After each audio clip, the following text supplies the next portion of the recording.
have the honor to chair this session here. The next session, the second session on this really exciting meeting. I'd like to join in to thank the team of Cure VCP to put together this really concentrated meeting here. I'm learning a lot. If I look around, I'm probably the longest serving VCP researcher, actually, starting in the last millennium. Closely followed by Yuhong, I think.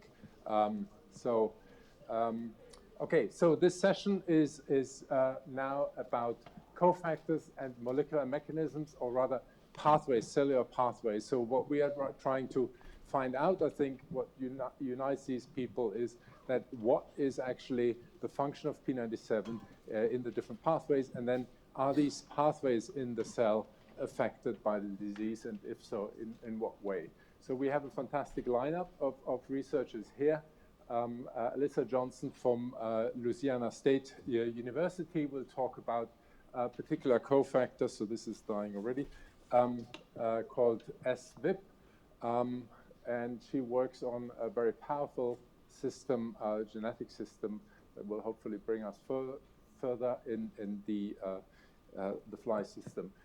Second speaker is Kevin Jones, who studied a very peculiar and interesting connection or cause of cancer, sarcoma cancer, which is the fusion of a VCP cofactor, ASPL, with a transcription factor, TFE3. Malavika Raman will talk about lysophagy, I believe, and how it's affected by P97 mutations or VCP mutations, and has a very strong and powerful system, iPS cells. Myself, I will talk about, again, about endolysomal damage response and our new findings on how this response is regulated and what the function of P97 is. So I'd like to, without further ado, hand over to Alyssa for the first talk. And you. Yeah.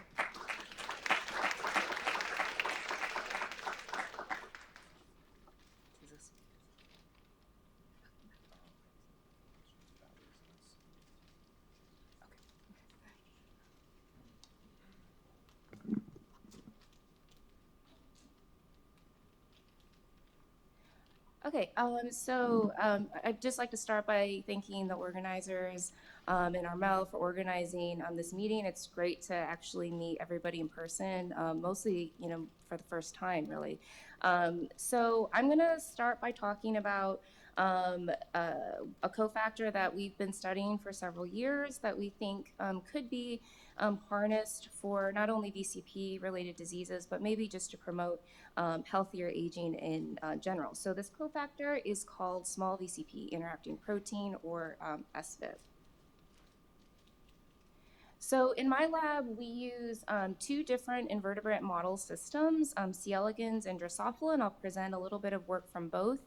And we use these to study processes related to sort of fundamental aspects of aging, and also we use them to create specific disease models, in particular age-related diseases. So they offer a lot of advantages. They have relatively short lifespans, so that allows us to screen them really quickly for these age-dependent phenotypes. And they also have the advantage of being able to create really precise genetic mutations. So a few years ago, we generated a collection of Drosophila models where we knocked in very specific VCP patient mutations. And so we picked 10 different mutations that were also conserved in the Drosophila protein, and so we did gene replacements with these patient mutations, and we're hoping that these, will be useful not only for our research but really for the community as a screening platform for testing strategies that could potentially suppress VCP-related diseases. And so I know that we've shared these models with several people in the community already, so we're excited by to listen and hear about the results that have come out of those studies. So I'm not going to go through this paper in detail. I just wanted to highlight that they do mirror a lot of the phenotypes associated with VCP-related diseases. So one in particular, we see this progressive decline in locomotor ability. So we can do these negative geotaxis assays in flies, and we see that they have this decline in locomotor ability with age. We also see an increase in protein aggregates that increases with age for several of these mutations, and we know that that is also a phenotype that's commonly associated with VCP-related diseases. And our models also revealed some novel phenotypes that we hadn't heard described or associated with VCP mutations. So some of them here, we saw some abnormal localization of TBPH or TDP43, where we saw TBPH localizing inside of the nucleolus. We also saw some ectopic localization of VCP itself. And one that was really striking that was found in several of the mutants was this abnormal a nuclear lamin structure. And this was interesting to us because this is a phenotype that's been associated with progeria, which is an accelerated aging disease. And so we think maybe there may be some parallels that are occurring in VCP disease patients as well. So we're using our models, to test different therapeutic strategies. So in parallel, we're also just trying to understand more about what's going wrong with VCP and what some of its normal functions might be. So we know that the major hallmark of VCP diseases are inclusion bodies and protein aggregates. So this has really led our interest in studying the autophagy lysosome system, because this is the major cellular process that is responsible for degrading protein aggregates. And in my lab, we've been focusing more so not on these earlier steps of autophagosome formation, but really on the end step, the lysosome. So we want to try to find ways that we can really boost lysosome function, which we think is also going to be really critical if we want to really increase proteostasis. So when I was a postdoc in Gray Davis's lab, we had made a discovery that lysosomes can adopt this very sort of atypical structure in certain cell types. So this is a live image of lysosomes that are marked by this protein called SPIN. And this is in Drosophila muscle cells. And so they form these interconnected tubular networks that are really dynamic. And in this cell type, these networks are present constitutively, so they don't require stimulation of autophagy or starvation to really trigger the formation of these. And we demonstrated that they are autophagic, so we can co-localize autophagosomes with lysosomes, and we can see that the autophagosomes are able to dock and fuse with the lysosomal tubules. And working on this project is really what initiated our interest in VCP, because we had done genetic screens, and one of the first genes that we identified that was really important for the maintenance of this network is VCP. So if we inhibit VCP by RNAi, we see a really strong disruption of this lysosomal network. So we wanted to know more about what VCP is doing at this lysosomal network. I think as we all know, it's really challenging to study VCP in cells because it's sort of everywhere all the time, and manipulating VCP itself causes a lot of other effects that are not related to the specific function that we're sort of looking at. So we decided to go about this not by manipulating VCP itself, but by manipulating the cofactor that is specifically responsible for recruiting it to the lysosomes, and that cofactor is SVIP. So SVIP, as the name suggests, is a very small protein. It's only 9 kilodaltons in size, 77 amino acids in humans. So there's not a whole lot to it structurally. So there's these two coiled regions. The VCP interacting motif is in the first coiled region, and then the second glycine residue is a meristylation site, and that allows for binding to the lysosomal membrane. So we characterized the interaction with VCP, and we found that it can directly associate with VCP, and if we make mutations in the VCP interacting motif, this disrupts that interaction. And then we generated an endogenous knock-in of a GFP tag so that we could look at the endogenous localization pattern of SVIP in Drosophila. And we found that it co-localizes with the lysosomal network. And so then we wanted to, dissect really the function of SVIP. And so we created an SVIP knockout. And similar to the VCP RNAi, we also see disruption of this tubular lattice. And we can rescue that if we overexpress the wild-type protein. However, if we overexpress an SVIP variant that has mutations within the VCP interacting motif, this is not able to restore or rescue that. So this really indicates that it's the interaction with VCP that's really important for the maintenance of this network. So at the organismal level, we also see defects that are reminiscent of VCP-related diseases. So these are 3-week-old animals. Wild-type flies are still able to climb pretty easily to the top of these vials. However, the SVIP knockouts, are really struggling to do this, and they have this sort of spastic motion. And we also see reduced survival. And so these phenotypes are progressive. So young animals, the SVIP knockouts are able to climb pretty much just fine as well as wild type, but it really declines pretty rapidly over the course of a few weeks.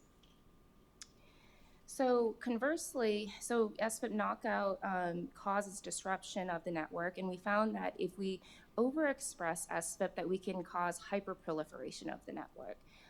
So we see an increase in the network density. So if we quantify the tubules per area, we see an increase in the lysosomal network density. So we think that overexpressing SVIP can cause sort of ectopic lysosomal tubule formation. And we think that this is occurring by recruiting excess amounts of VCP.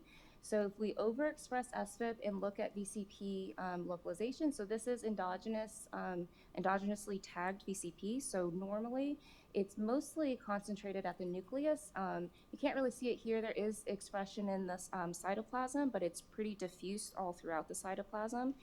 And you can see it at the ER networks pretty faintly as well.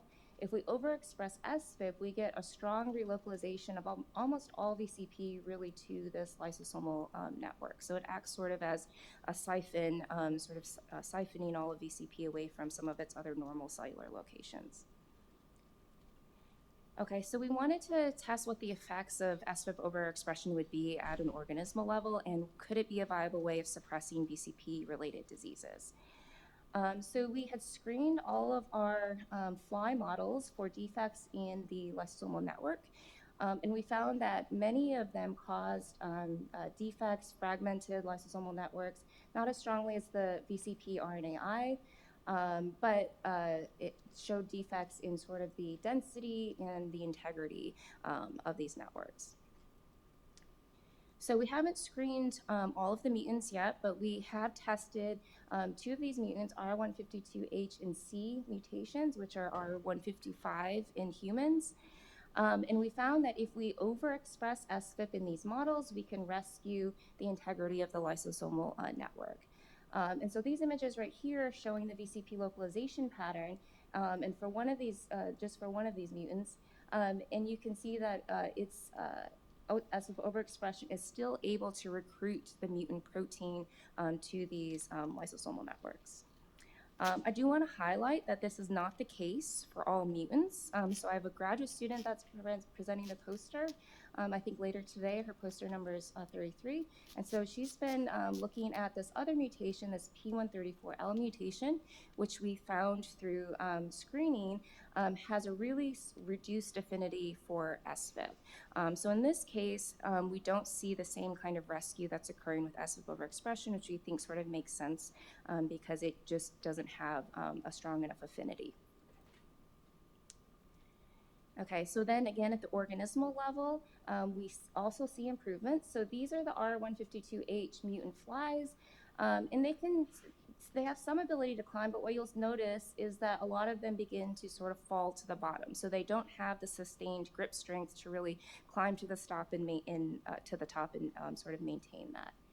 On the other hand, if we overexpress SVIP in these mutant models, we really restore this ability of these flies to really sustain that locomotion. Okay, so if we quantify this in these two mutant models, we see a really strong rescue of this negative geotaxis phenotype. What we also notice is that even in the wild types, we see an improvement. So even at 5 weeks, which is getting pretty late in their life, when we normally would see, wild type flies starting to also decline, we see that this is still maintained pretty strongly in the wild type flies. So this really got us thinking that maybe SVIP, is more of a pro-longevity factor in general, and that maybe we can utilize it not only to suppress VCP-specific phenotypes or defects, but maybe it could be utilized to suppress neurodegenerative or age-dependent diseases more generally, okay? Because we know that aging is really the major risk factor for most of these diseases, and they also have sort of the common feature of having increased protein aggregation or loss of proteostasis. And we think that by increasing this lysosomal network that we're able to promote an increased proteostasis generally, and that maybe this wouldn't have to necessarily be specific for VCP-related mutations. So to really get at this, we wanted to test whether forcing TL induction by SVIP overexpression could promote healthier aging and suppress age-dependent diseases more universally. So for this, we switched systems to working in C. elegans, which have a much shorter lifespan than flies, so we can assay kind of questions related to aging a little bit quicker. And I just wanted to highlight that since our initial discovery of these tubular networks in Drosophila muscle cells, we and other labs have now discovered them in other cell types and organisms. And one thing that's sort of interesting is that muscles seem to be the only cell type where we see them present constitutively. In all these other tissues, they require some kind of stimulus. So either a developmental cue or some kind of stress response to trigger the transformation of the vesicles into these tubular networks. So one of these examples is that we discovered is that in the C. elegans gut, so these are lysosomes that are marked essentially with the same lysosomal marker we've been using in flies. So in well-fed C. elegans, the lysosomes appear in these vesicular dots. However, if we starve the animals, even for a brief period, we see then these lysosomes transform into these tubular networks. So multiple modes of dietary restriction seem to trigger TL induction in the intestine. And this was really interesting to us because it's been known for a very long time that calorie restriction has lots of health benefits, and this has been demonstrated from species ranging from worms to flies to mice, and there's now even human clinical trials that have been ongoing for the last several years that have also been showing really promising results of dietary restriction. So we know that it can extend lifespan, and it also delays signs of aging. So we know that the induction of these tubular lysosomes correlates with dietary restriction and starvation events, but is it really a contributor to or is it required for these beneficial effects? So to test this, we found a way to genetically block tubular lysosomes from forming. So if we mutate 3 of the spin paralogs simultaneously, even under starvation conditions, we don't see the transformation of these vesicles into tubular networks. So then we looked at the lifespan. So this is for wild type under ad lib or dietary restricted conditions. And you can see that under dietary restricted conditions, there's an extension of lifespan. However, in the spin triple mutants, we don't see that same lifespan extension. So this suggests or indicates that the transformation into these networks is actually really important for eliciting these beneficial effects. So then we wanted to test, if we can force tubular lysosome induction constitutively, even in well-fed animals, could this mimic the effects of dietary restriction without actually having to starve the animals?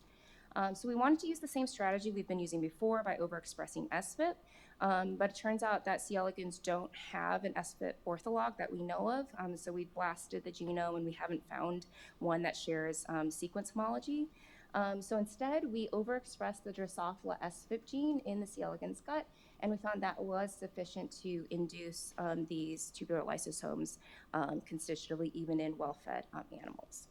And this is a VCP-dependent process, so if we add a VCP inhibitor and overexpress SVIP, then we don't see this transformation. So we think that it may be doing something similar, even though this system doesn't exist naturally, that if we overexpress SVIP, we can create a way of artificially inducing these tubular lysosomes.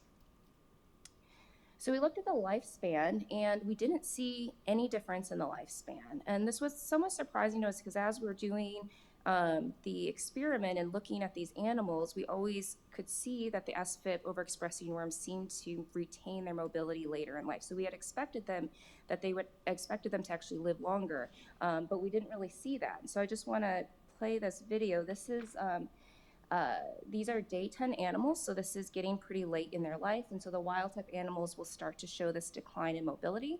So this worm is a wild type animal, and then this worm is overexpressing SVIP just in the intestine.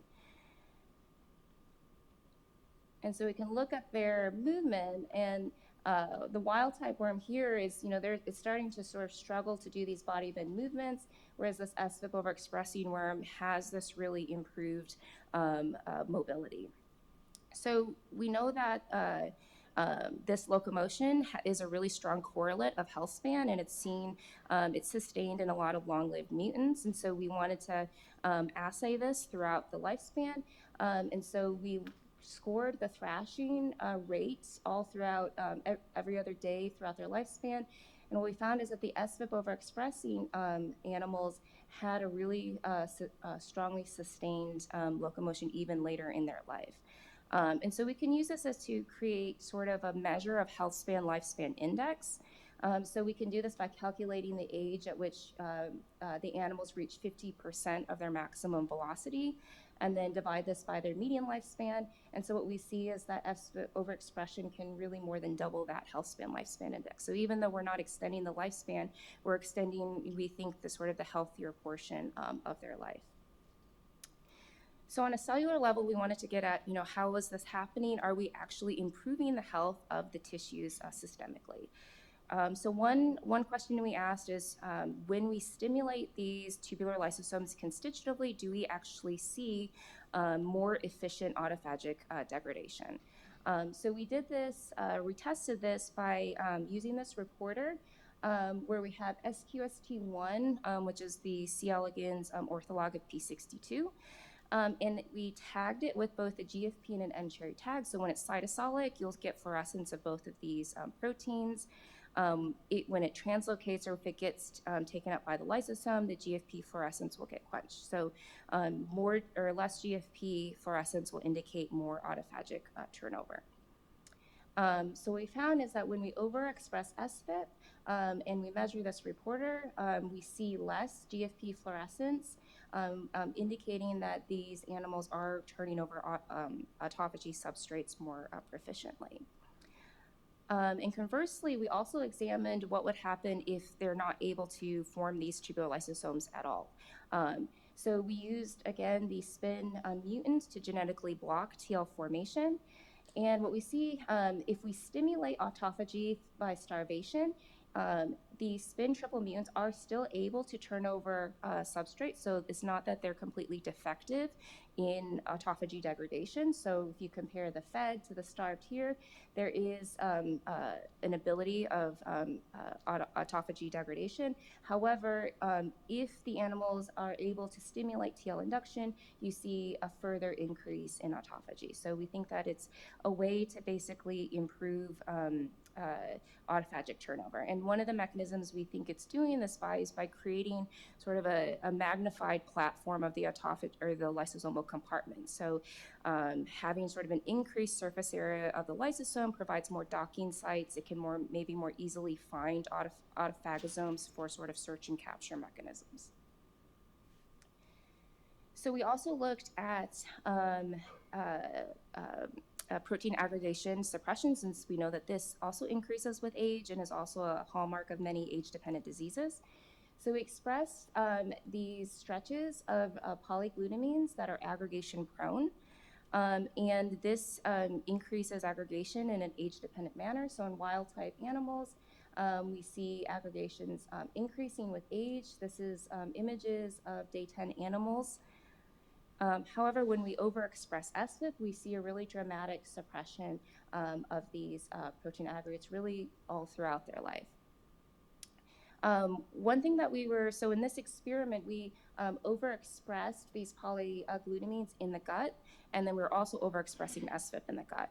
So we wanted to test if there were cross-tissue suppression of proteostasis, because we see this improvement in locomotion, sustained locomotion, which would suggest that maybe we're seeing improvements not only in the gut tissues, but other tissues as well. So we did a similar experiment where we overexpressed SVIP in the gut, but instead now we're expressing these polyglutamine proteins in the muscle cells. And we saw that overexpression of SVIP can actually suppress protein aggregation even in a distinct tissue. And we think that this is how we're seeing some of these systemic benefits. Okay, and we also looked at another marker of aging. So muscle mitochondrial fragmentation is a common hallmark of aging. So if you look at day 1 animals, the mitochondria show this nice dense tubular network. But by day 10, the mitochondria look really fragmented. However, if we overexpress SVIP, and again, we're only expressing it in the gut, we see this improvement in mitochondrial or loss or improvement of or maintenance of the mitochondrial network throughout age, even though we're only expressing this in the gut tissue. So we think that this mechanism might be through the action of HLH30, which is the C. elegans ortholog of TFEB. This is a master transcription factor that promotes autophagy and lysosome biogenesis. So we took a look at HLH30 activation. So the way that HLH30 is activated is by translocating into the nucleus. So it's typically present in the cytoplasm where it can't turn on transcriptional targets. When it gets stimulated, it will then enter the nucleus where it can access its transcriptional targets to turn on these different gene expression programs. So what we found is that in unstimulated conditions, HLH30 is predominantly cytoplasmic in wild-type worms. However, if we overexpress SVIP, we now see HLH30 entering the nucleus. And so this reporter that we're using is from its endogenous promoter, so it's not just specific to gut cells. It's expressed in really all tissues of the animal. And one thing that we notice is that when we overexpress SVIP in the gut, we seem to be getting nuclear localization in non-gut tissues as well. So we tested this by adding in a nuclear marker that was only expressed in muscle tissues, and we saw co-localization of HLH30 in muscle nuclei. So we think that by stimulating these TLs by SVIP overexpression in the gut is able to trigger HLH30 in multiple tissues, and this is leading to then these systemic improvements. So looking forward, we're really excited to try to develop SVIP as a potential therapeutic tool to not only promote healthier aging, but also suppress age-dependent diseases. So I just want to talk a little bit about some strategies that we're thinking about. So one thing that we want to try is to design a smaller SVIP fragment. So SVIP itself is only 77 amino acids. And peptides that are less than 30 amino acids have been demonstrated to penetrate through cell membranes. So the goal is to try to find something that can still retain the essential functions that VCP or SVIP has, but it could be something that we could deliver into cells exogenously. So we're using computational approaches to try to design different peptides and try to predict the functions of those peptides to try to see if we can find something that could be small enough but still retain the important functions. And so we've been testing a few peptides, and we have some preliminary evidence that for one construct that we see some ability of this smaller peptide fragment to induce tubular lysosomes. So this is a construct that we've reduced down to 26 amino acids, so it's in this range, that's less than 30 amino acids. If we express that in C. elegans, we can see some ability. It's not as strong as the full length, But we think that this, we can work with this to try to refine it in a way that we can have a peptide that would induce TLs just as strongly as the full-length protein. And I also want to highlight that we've also demonstrated that the human SVIP, overexpression of the human SVIP gene can also induce tubular lysosomes in C. elegans as well. And we're using that sort of as our starting basis so that we hope that it'll have more direct clinical translation later on. And the SVIP protein is actually already a little bit smaller than the Drosophila protein, so it kind of gets us in that range a little bit quicker. So ultimately what we hope then is if we can refine these peptides, then we can try to synthesize them and then test them in our different animal model systems. And so we're hoping to test in C. elegans to look at just general healthy aging phenotypes using all of the assays that we've sort of already established. And then we want to use our VCP disease models to also test whether these synthetic peptides could also suppress these VCP disease phenotypes. So with that, I just want to thank all the members of my lab, and we also do a lot of collaborative work with Adam Bonnert's lab at LSU. And Jocelyn is a graduate student that is here today, and she has a poster that I think she's presenting later today. And I also want to just thank our funding sources, and I'm happy to answer any questions.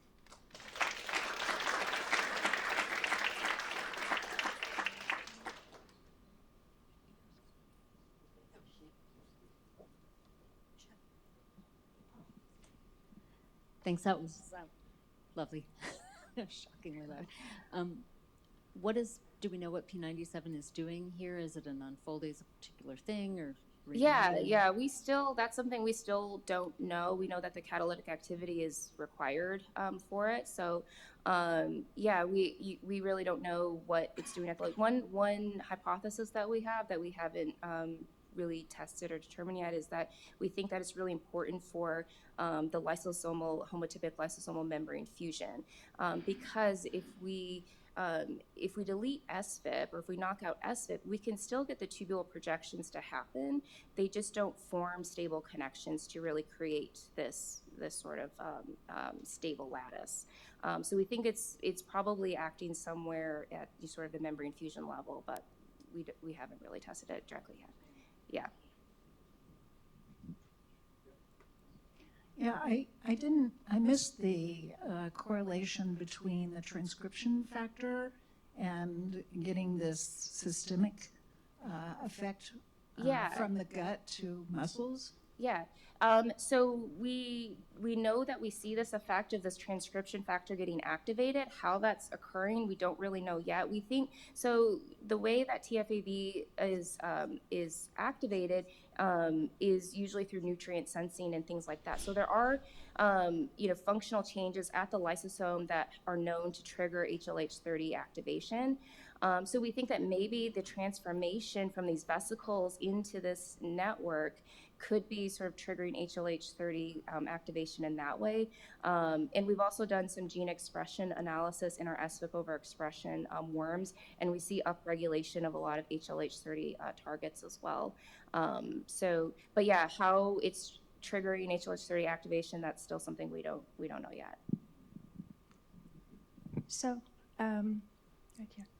Have you tried overexpressing SVIP in mutant models of VCP, like whether?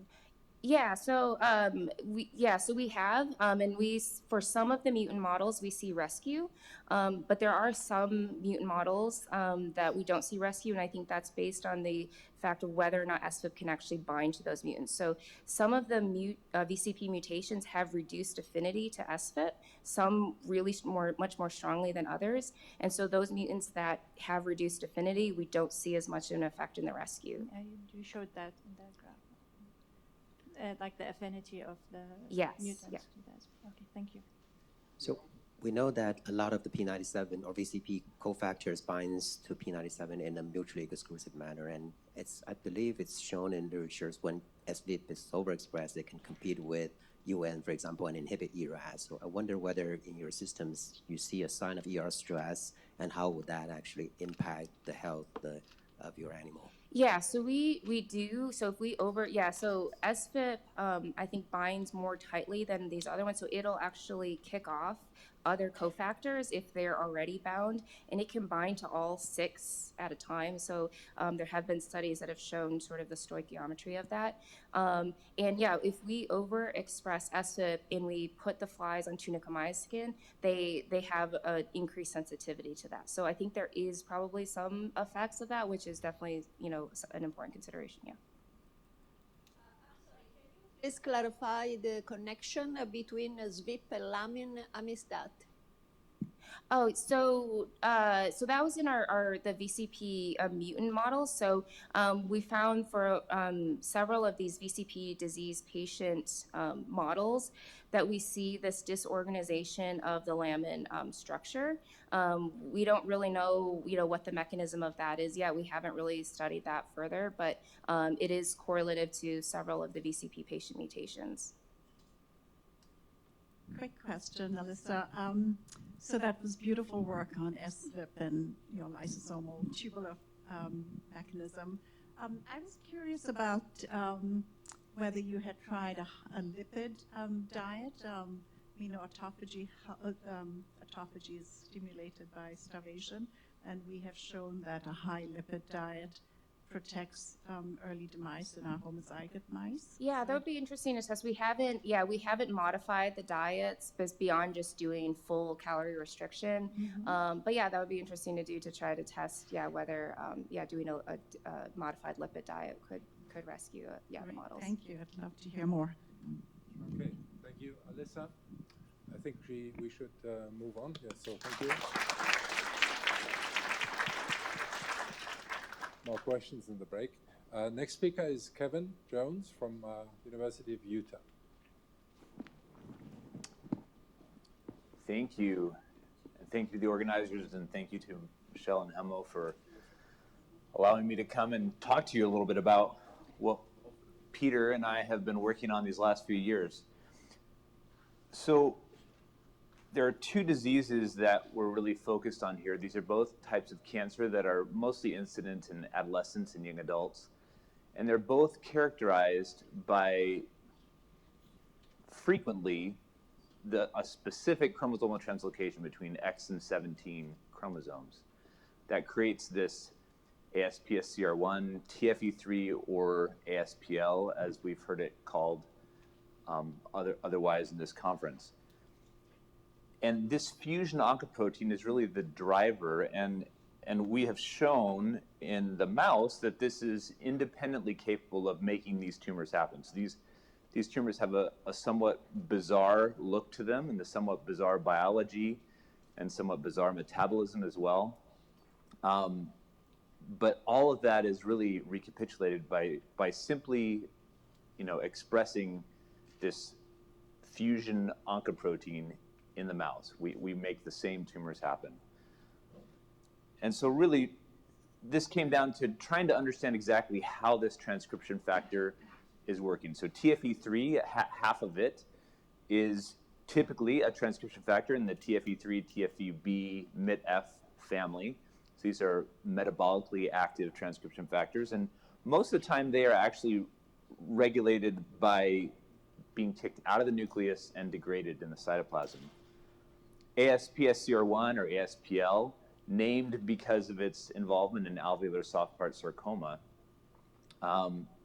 is really a cytoplasmic protein, so it's not even a nuclear protein in most cases. And so its primary function, other than it's being named as a part of these fusions, was in breaking apart the hexamers of VCP, and in some way participating in the regulation of VCP. So when you put the 2 together, it ends up being an almost exclusively nuclear fusion. And when we found a few years ago that we had an antibody that was suddenly available to the immunoterminus of ASPSCR1, we decided we should use that by doing a nuclear extract and then doing simple immunoprecipitation to try to understand what might be the cofactors of this fusion in the nucleus. What we found was that VCP was the most, dominant, most enriched factor. And this is true. And is this not working? This is working a little bit. This is true in both human cancer cell lines as well as in our mice that are developing tumors, driven by ASPSCR1 TFE3, which we often call AT3. So then we went ahead and decided to sort of confirm these interactions in a bunch of cellular contexts. And so this is basically, you can pull down on VCP, you can pull down on TFE3, that end of the fusion, or you can pull down on the ASPSCR1 end of the fusion. And for all of them in human cell lines and in these mouse tumors, you're able to pull down the other partner. We then did proximity ligation assay in human tumor tissues.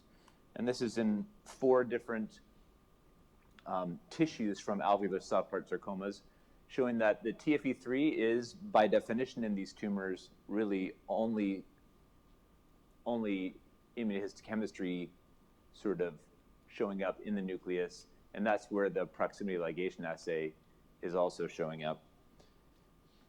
Remembering that, as we talked about earlier, ASPSCR1 is normally, involved with disassembling these VCP hexamers. This is a native gel, and so when you overexpress ASPSCR1 full length, you end up forming these heterotetramers of VCP that run at a smaller size. But running of our fusion, or either part of the fusion, the ASPSCR1 half of the fusion or the TFE3 half of the fusion, neither of those overexpression will end up dissociating VCP wholesale in the cell. And so then we created tagged versions of this that we were expressing in just a workhorse cell line in HEC292 T cells. And we did another mass spec and found that most of the items that were coming down with either were the same. Certainly VCP was the same, but with the fusion we started to get histones and some of these DNA damage repair proteins. We then subjected those IPs from the fusion. So this is not immunoprecipitating for VCP itself, but pulling down the fusion, and then we subjected that to negative stain transmission EM. Peter did. I did not. I don't know those things. But what we found were these hexamers. So indeed, this was actually associating with VCP hexamers, not with these heterotetramers that are typical of ASPSCR1 interacting with VCP. And so really the portion of ASPSCR1, native ASPSCR1 that is included in the fusion is really the aminoterminal half. And some others have described how a portion of the carboxy terminal half that they termed C delta was independently capable of doing that sort of disassembly of the VCP hexamers. And so this is, a graphic from their paper 8 years ago showing these heterotetramers caused by C delta alone. So this is, I think, one of the niftiest experiments that Peter did. This is using negative stain EM to identify these hexamers of VCP, which this is VCP by itself. When we add AT3 or our fusion to VCP with a control of just GFP, we don't impact those hexamers. Maybe it doesn't show up that well. Is it a little granular? You can tell. When you add C delta first to these in vitro mixes, then you don't recover any of those hexamers anymore. But if you add our fusion first and then C delta, even if you do 10-fold of the C delta, the fusion protects the VCP hexamers from being disassembled. And so we gathered from that very likely AT3 is assembling with these hexamers of VCP at a 1-to-1 ratio per molecule of VCP, or 6-to-1 per hexamer. Then using chromatin immunoprecipitation followed by sequencing, where we were pulling down for either VCP or our fusion, we found that these two really co-localized all the way around the genome.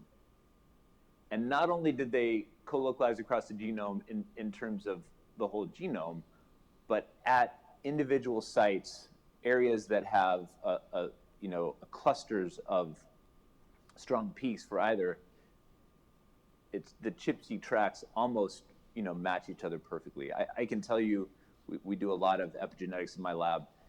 You can't get two things that look this close together, even two antibodies for the same protein. So they really are just at the same sites all the way around the genome. We showed that VCP only localizes to those sites in AT3 expressing cells. We showed that if you knock down AT3, you deplete that VCP signal up by ChIP. And we showed that exogenous expression of AT3 and HEC293 T cells can also bring VCP to those same target genes. So really, VCP is getting to these target genes because of its association with AT3. Then the question becomes, what are each of them doing to the loci that they're attaching to? And so when we select genes that are impacted at their transcriptional level by AT3 depletion, it turns out that VCP depletion has highly correlative effects on the transcription of those target genes.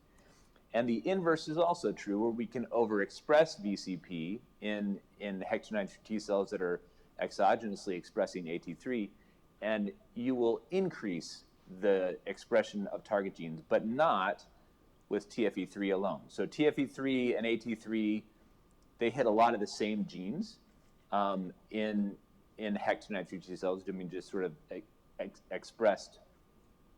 They're both sort of turning on a bunch of TFE3 targets, but adding VCP to TFE3 by itself does not increase the expression of those targets. And then remembering that C delta that was capable of disassembling these hexmers and turning them into heterotetramers. These are a little smaller than the heterotetramers from full-length ASPSCR1, just because it's a smaller protein. When we co-transfected C delta with AT3, and there are two different versions of AT3 that included an extra exon of TFE3 is the only difference. But those genes that are basically selected for as being highly upregulated by expression of AT3.1 or 2 or TFE3 in HEC293 T cells, when you co-transfect C delta with a nuclear localization signal, all of those in AT3 in either version are basically downregulated, whereas the effects on TFE3 targets are really not different across the midline. When we use VCP inhibition with CB5083, a slightly different effect is had. So remember that C delta was given a nuclear localization signal. So we were really isolating the VCP effect in the nucleus in that scenario. In this scenario, we're inhibiting VCP everywhere. And this really gets at, the last talk was talking about TFEB. I think Hemmo's going to talk some more about some of these transcription factors in this family. These are very much transcription factors that are downstream of the metabolic stress that's created by inhibiting VCP function in the cytoplasm. And so what you see when you take TFE3 expressing cells and you add CB5883 or a VCP inhibitor, you actually further increase a lot of those target genes in their expression. But you add that same CB5083 to cells that are at baseline state overexpressing those same genes because of expression of AT3, and it turns out that you downregulate their expression. So it is a direct enough effect on the transcription by inhibiting VCP that you're actually overcoming its effects on transcription from its cytoplasmic function. Hope that makes sense. That same effect is true in other TFE3 fusions. So some renal cell carcinomas have, instead of ASPL TFE3, they have some other fusion partners that would not interact with VCP. And this is sort of showing how they're not interacting with VCP. but these same target genes that are downregulated when you apply CB5083 to cells that are expressing AT3, those same genes are actually upregulated when you apply CB5083 to a different high TFE3 expressing cell, but not TFE3 expressing because of its interaction with VCP. What's interesting is that depletion of VCP is not the same as inhibition of its enzymatic function. They have very similar functions at many genes, but not the same at all genes. And so we really think that there are two separate things that VCP is doing as a sort of partner for AT3 in transcriptional regulation. We think that it is functioning with some sort of a scaffolding function by its presence as a protein, and it's also applying its enzymatic segregase function to certain targets on chromatin. So really we wanted to dig into this in terms of understanding how potentially enhancer loops might be forming.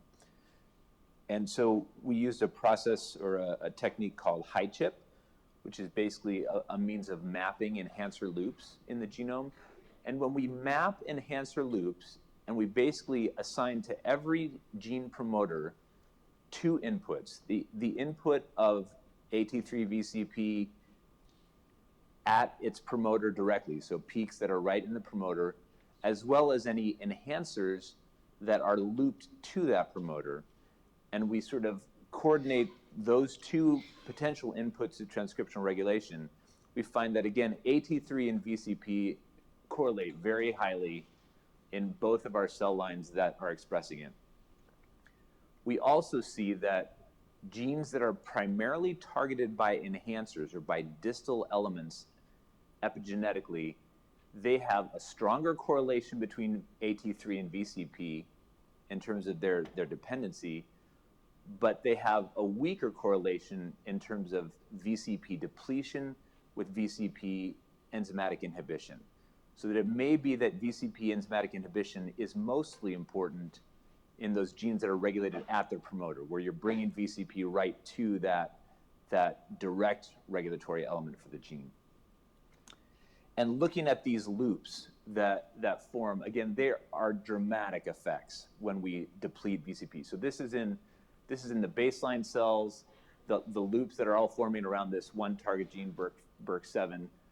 These are the loops that are left over after depleting VCP for 6 days in these cells. I mean, it just decimates the number of loops that are going to this target gene. However, here's in contrast a gene that is not regulated by loops that are formed from VCP in AT3, and you actually have an increase in the loops after 6 days of VCP in that case. This is just another way of depicting that the loop scores, or the number of loops that are formed around each of these promoters, is really going down if these are AT3-VCP associated genes. And this is an experiment where we're basically looking at H3K27 acetylation, which is a measure of sort of the enhancer character of an enhancer. And it turns out that if you deplete AT3 or VCP, you're essentially dropping the enhancer character of the enhancers that are associated with those. So they are in effect driving the enhancer function. And this really all kind of sums together into a system where when we have AT3 peaks clustered in a region, you will also have VCP peaks, you'll also have RNA pol II functioning at enhancers here, and then here at the gene, SLC20A1 in this case. And when you deplete VCP or AT3, you will decrease the enhancer character of those looped enhancers, and you will also decrease the transcription.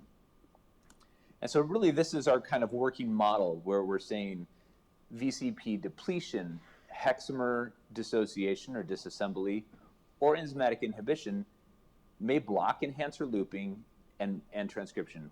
We don't think, although we don't know yet, we don't think that inhibition of the enzymatic function of VCP would actually drop the loops, but it does, and certainly is shown to deplete the transcription of many of those target genes. And so then our final question was just how critical is VCP to these cancer cells? So this is where we're depleting AT3, VCP, or both of them in a proliferation assay. So cells will, as they're proliferating, you get less and less of the CFSE dye per cell. And so the impact on proliferation or blunting proliferation will actually move things to the right. And what you see is that depleting either of these or both really lands them in the same place. So it suggests that they are hitting the same pathway in terms of proliferation for these cells. So in other words, depleting both of them does not have an additive effect. On the opposite of that, adding VCP to AT3 expression in a different system does have an additive effect if you're, talking about increased proliferation moving to the left. Depletion of either is sufficient to block colony formation. Depletion of either, and actually VCP is a little stronger in this xenograft tumor formation. This is another sort of interesting experiment where we're trying to get at, is there a difference between VCP inhibition and VCP depletion? So on the top, you see with two different siRNAs, knocking down AT3 is different than inhibiting VCP in terms of its blunting of proliferation. And the two together, are additive at least, if not synergistic, in terms of working together. But the same is true for VCP depletion. This is, I thought, was quite interesting. It would make sense that, well, CB5083 is going to be much more potent at diminishing VCP function. And so you might think, well, of course it's going to be able to add to VCP depletion. But VCP depletion actually adds to it as well. And so for the two together, you get more profound blocking of proliferation. And then we found that CB5083 was fairly effective at fairly high doses. Unfortunately, these doses are not tolerable for very long, at blocking the growth of a xenografted cell line and a patient-derived xenograft. We also tried them in our mouse genetic model and the CB5083, again, only dosing 4 days a week. That's about all you can do because it's very gut toxic to these mice. But it was fairly good at blunting the growth of these ASPS tumors in the genetically engineered model. And we found that the genes that are targets of AT3, in other words, compared to synovial sarcomas and osteosarcomas in mice, they are significantly upregulated. They are downregulated when you are applying VCP inhibitor. And so it's hitting the targets. And so we would conclude that our, not only is VCP depletion, hexamer dissociation, or inhibition probably effective at blocking enhancer looping and transcription, it also is fairly effective at stopping ASPS tumor growth. So this is our paper with all the people who really did the work in my lab and in Peter's lab, and some collaborators at UBC and UCalgary and MD Anderson. And I'll take any questions. Thank you.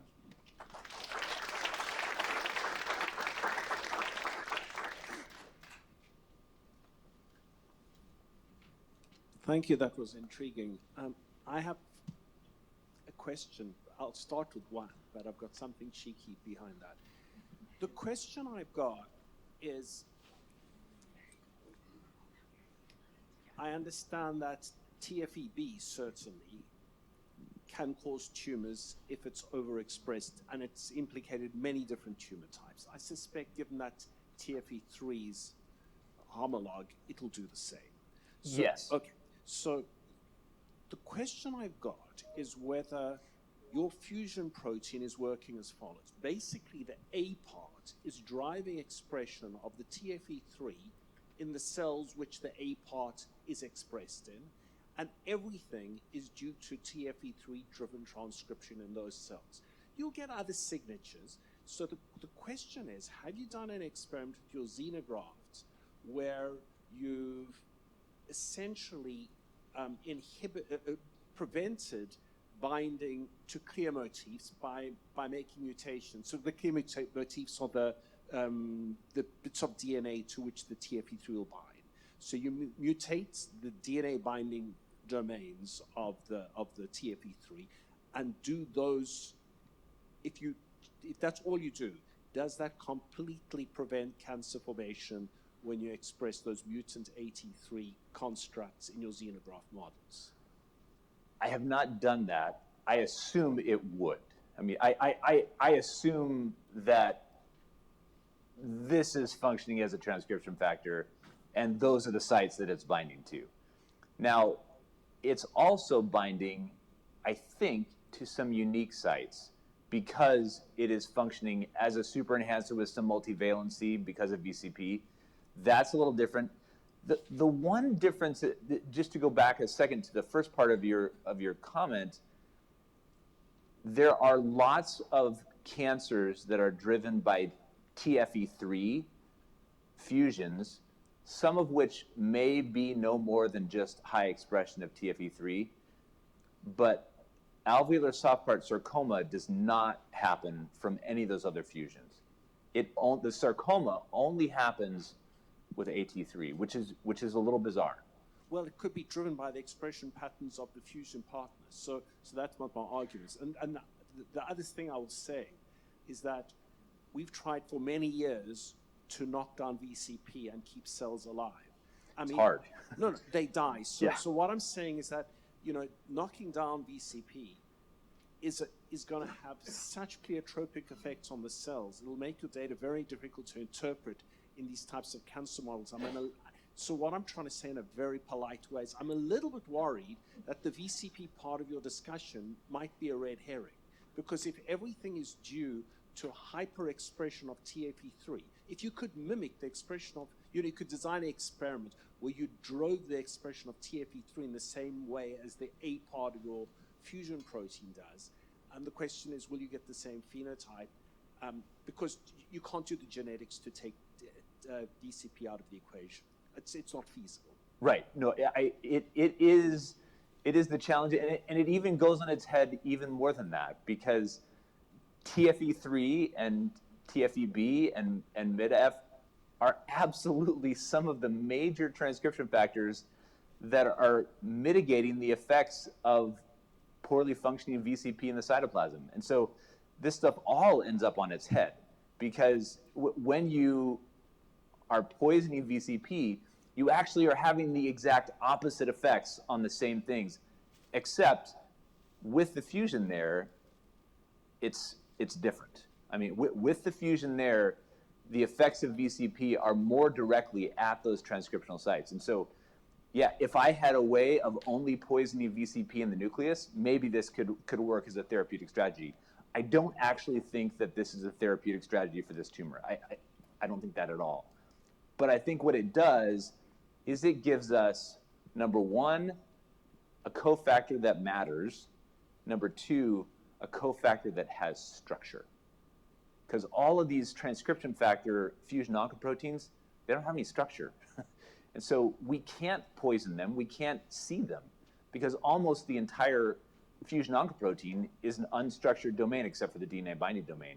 In this case, we have some structure, and so we are very interested in using that bit of structure from ASPSCR1 that binds to VCP to use that to drive, medicinal chemistry.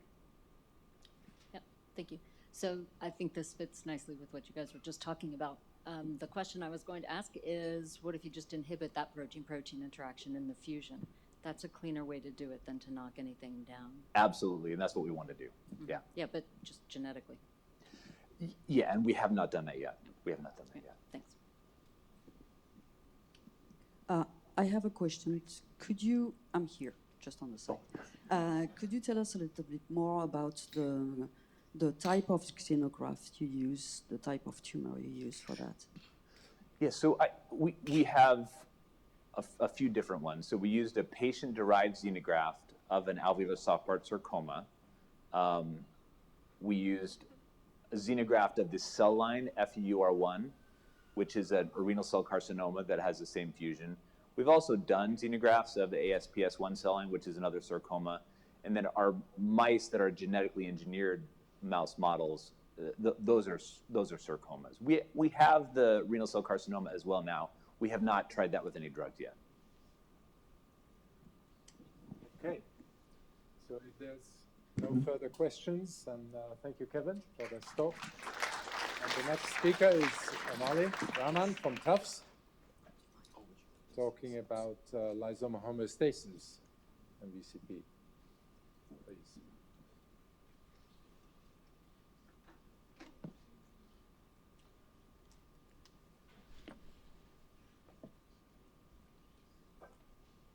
Can you all hear me fine?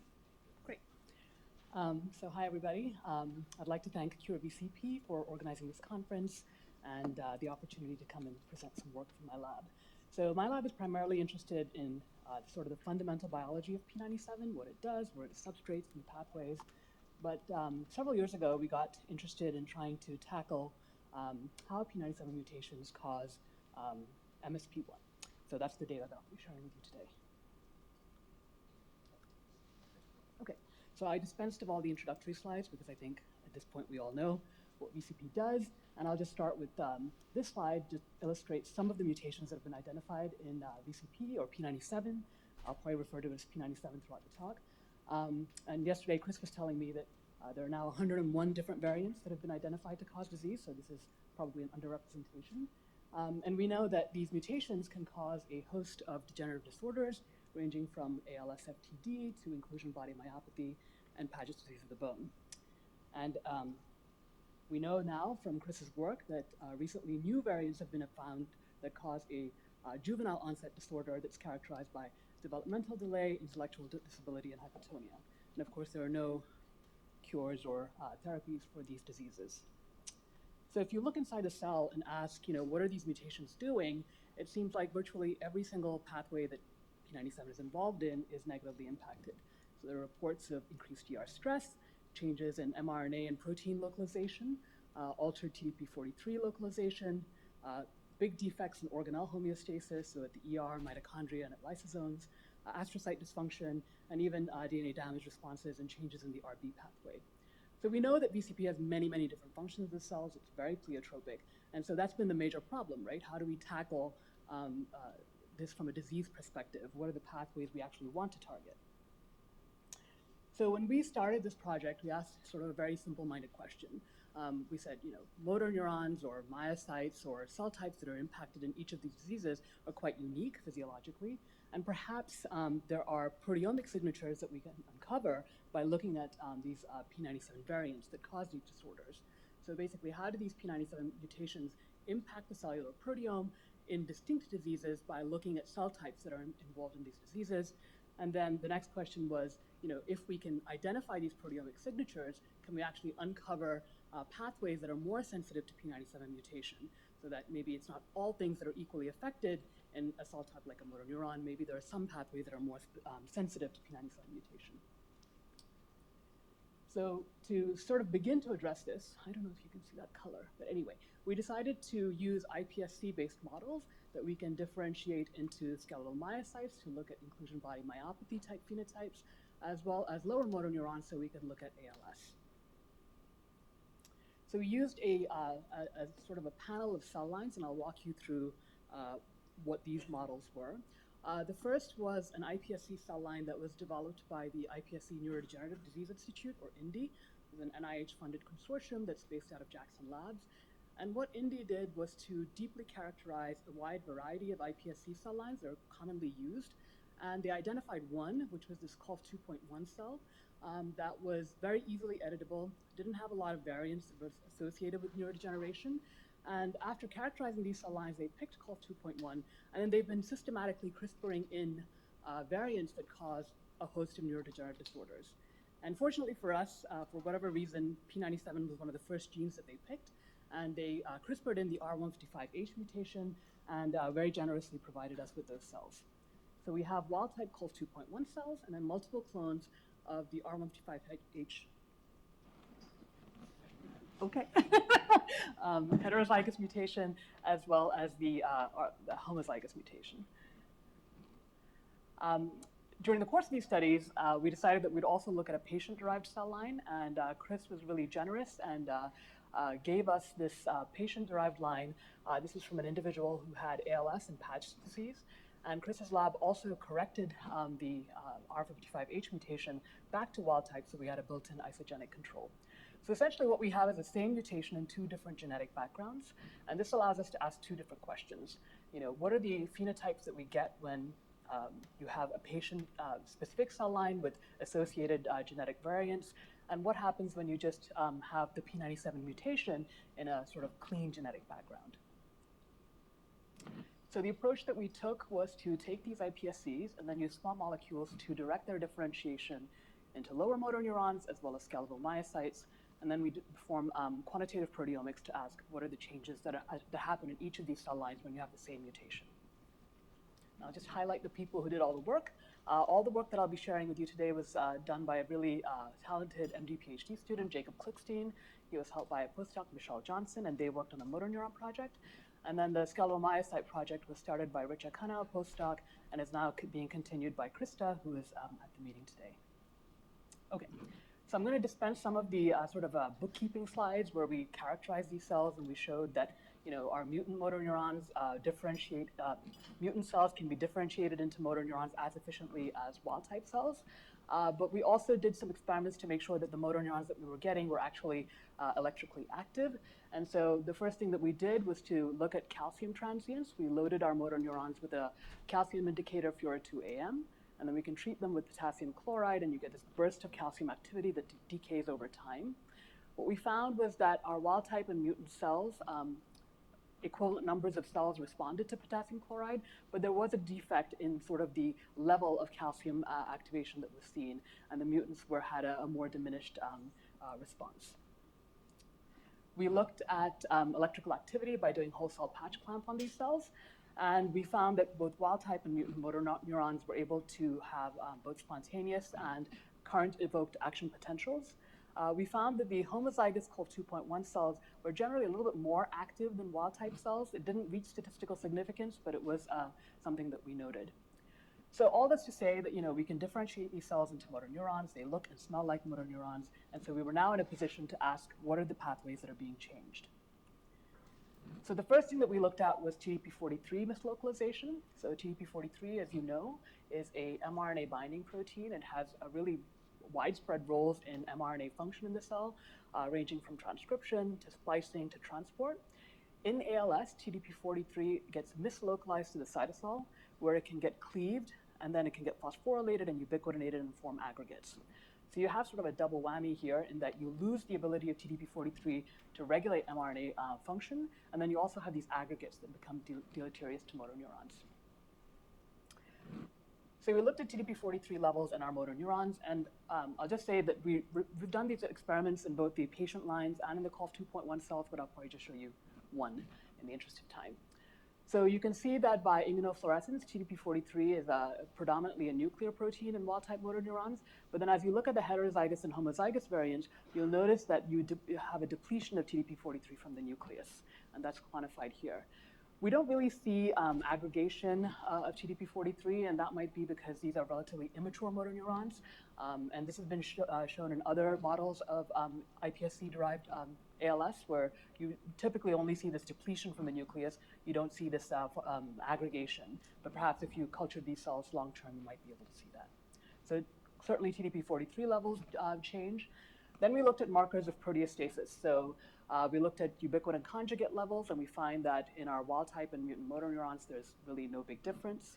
We looked at markers of autophagy, including LC3 and P62, and we find no difference.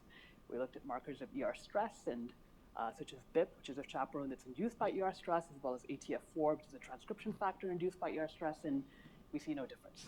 So it seems like these cells are pretty quiet, and I think that goes in line with the mouse models as well, where the phenotypes are pretty mild, and not a whole lot is changing.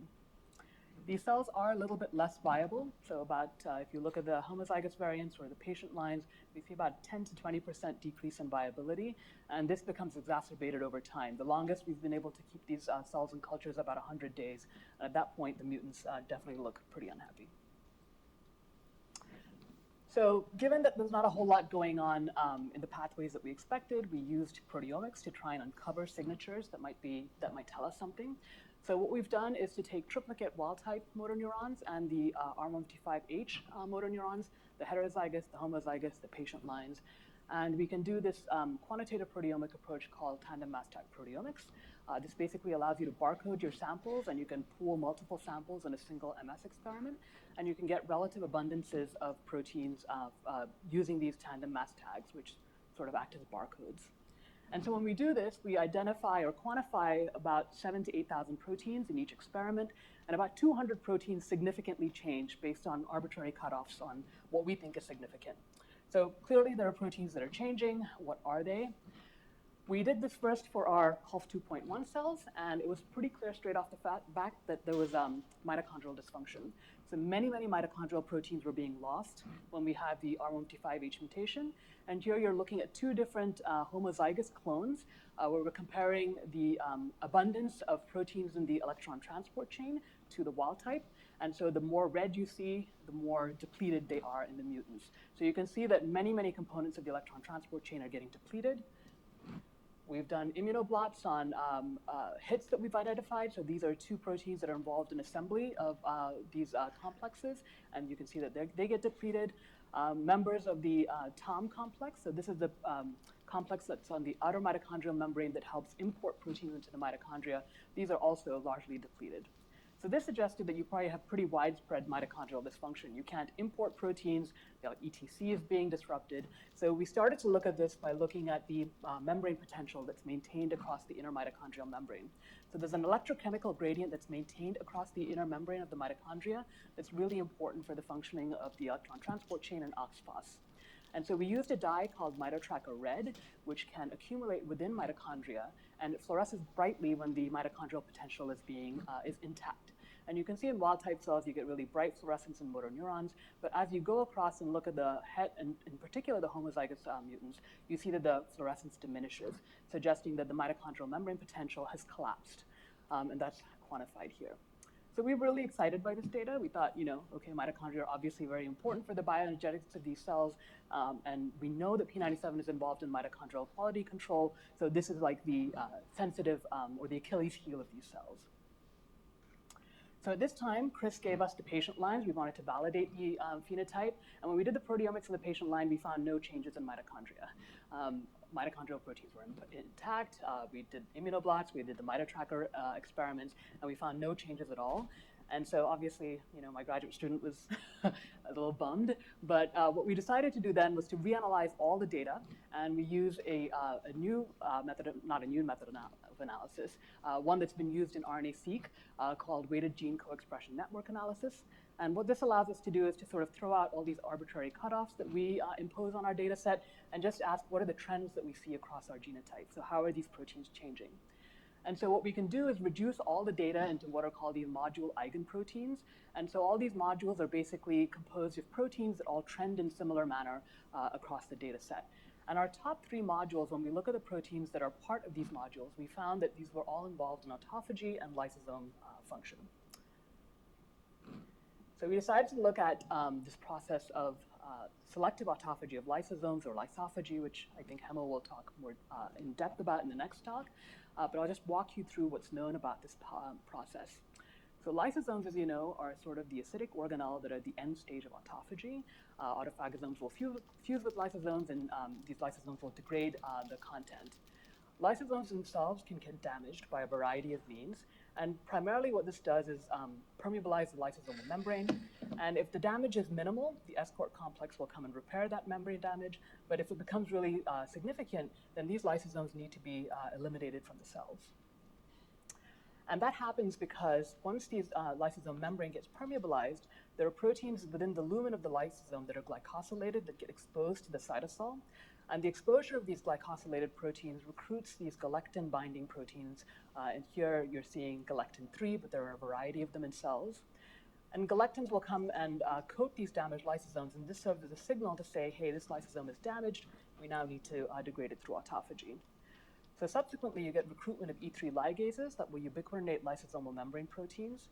And then this recruits the autophagy machinery, P62, which is the autophagy receptor, LC3.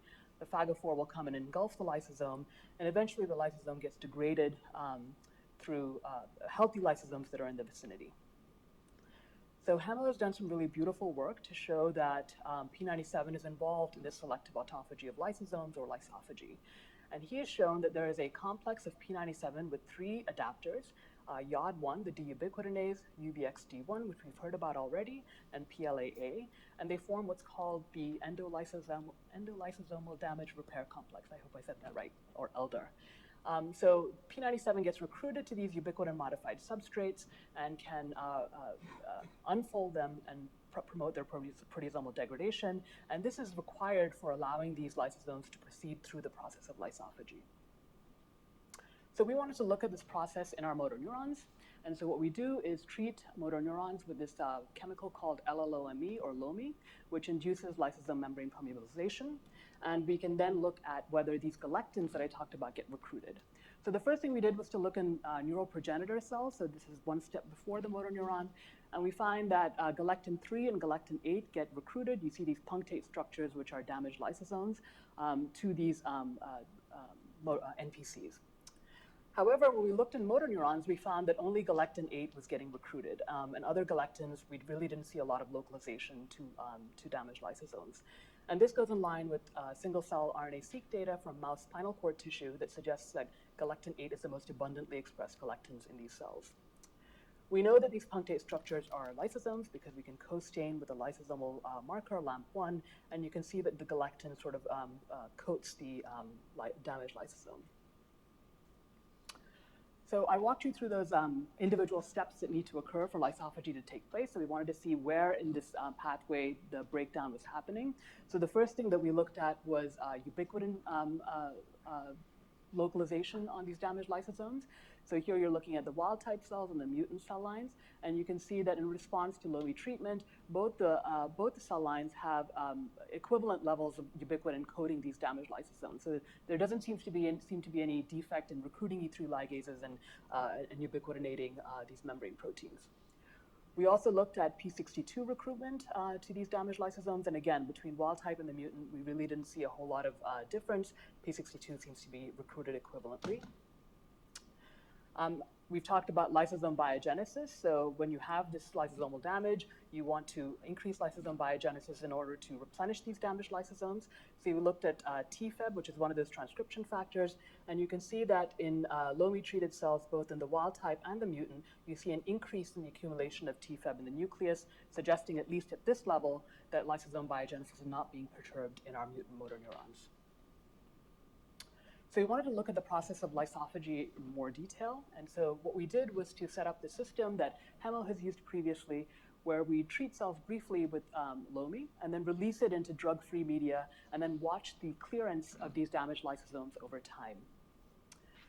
So you can see that in wild type and the R155H mutant motor neurons, LOME treatment results in the formation of these galectin 8 positive puncta. When we release into drug-free media, you can see that in wild-type cells, these puncta are rapidly cleared within 5 hours. But in the mutant motor neurons, you see that these puncta persist up to a day, and this is quantified here. So equivalent levels of galectin puncta after LOME treatment, but wild-type cells will clear it fairly rapidly, but the mutant motor neurons have persistent puncta. And this is not just at the level of galectin 8. We see that P62, the autophagy receptor, is also persisting in these mutant motor neurons even after the removal of LOME. So is P97 being adequately recruited? So in order to look at this, we stained these motor neurons for P97 and ubiquitin. And you can see that both in the wild type and the mutant motor neurons, P97 seems to be recruited sort of equivalently to these damaged lysosomes. And so the next thing we asked was whether there was any change in the formation of this ELDR complex. So Hemmo has shown in the past that the R155H mutation prevents P97 from associating with UBXD1. So we immunoprecipitated P97 from these motor neurons, either untreated, treated with LOME, or released into LOME-free media. And you can see that under basal conditions, both wild-type and mutant P97 associate with UBXD1 equivalently.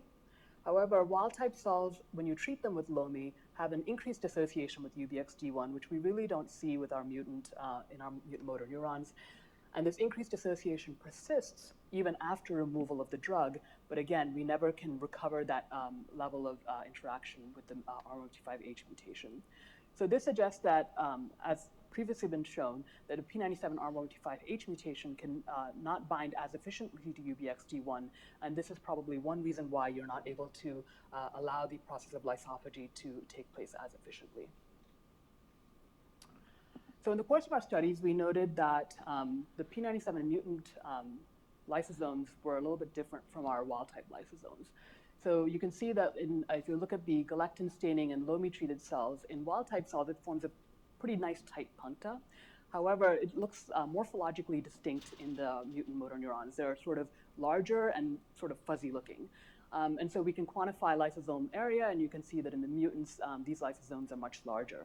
And this is in the absence of any stress. So we asked whether there might be basal lysosome dysfunction. And to do this, we started looking at the lysosome pH. So here we're incubating cells with a dye called lysosensor. This is a dye that accumulates in acidic compartments in the cell, such as the lysosome, and fluoresces brightly depending on how acidic that pH is. So in wild-type motor neurons, you see lots of really bright puncta, suggesting that acidic pH is being maintained. But in the R155H mutant, you see that it's much dimmer, suggesting that the pH of the lysosome is not as acidic as in wild-type cells. So we know from previous talks that the R155H mutants and some of the other disease-relevant variants have higher ATPase activity and relatively higher unfoldase rates. And we also know that many people have tried to use P97 small molecule inhibitors in various models to try and mitigate some of the defects that they've been seeing. So we jumped on that bandwagon and we asked, can CB5083 mitigate or reverse some of the defects that we're seeing? So this is the same experiment that I showed you before, where we treat and release, but now we're including a relatively low dose of CB5083 through the course of the experiment.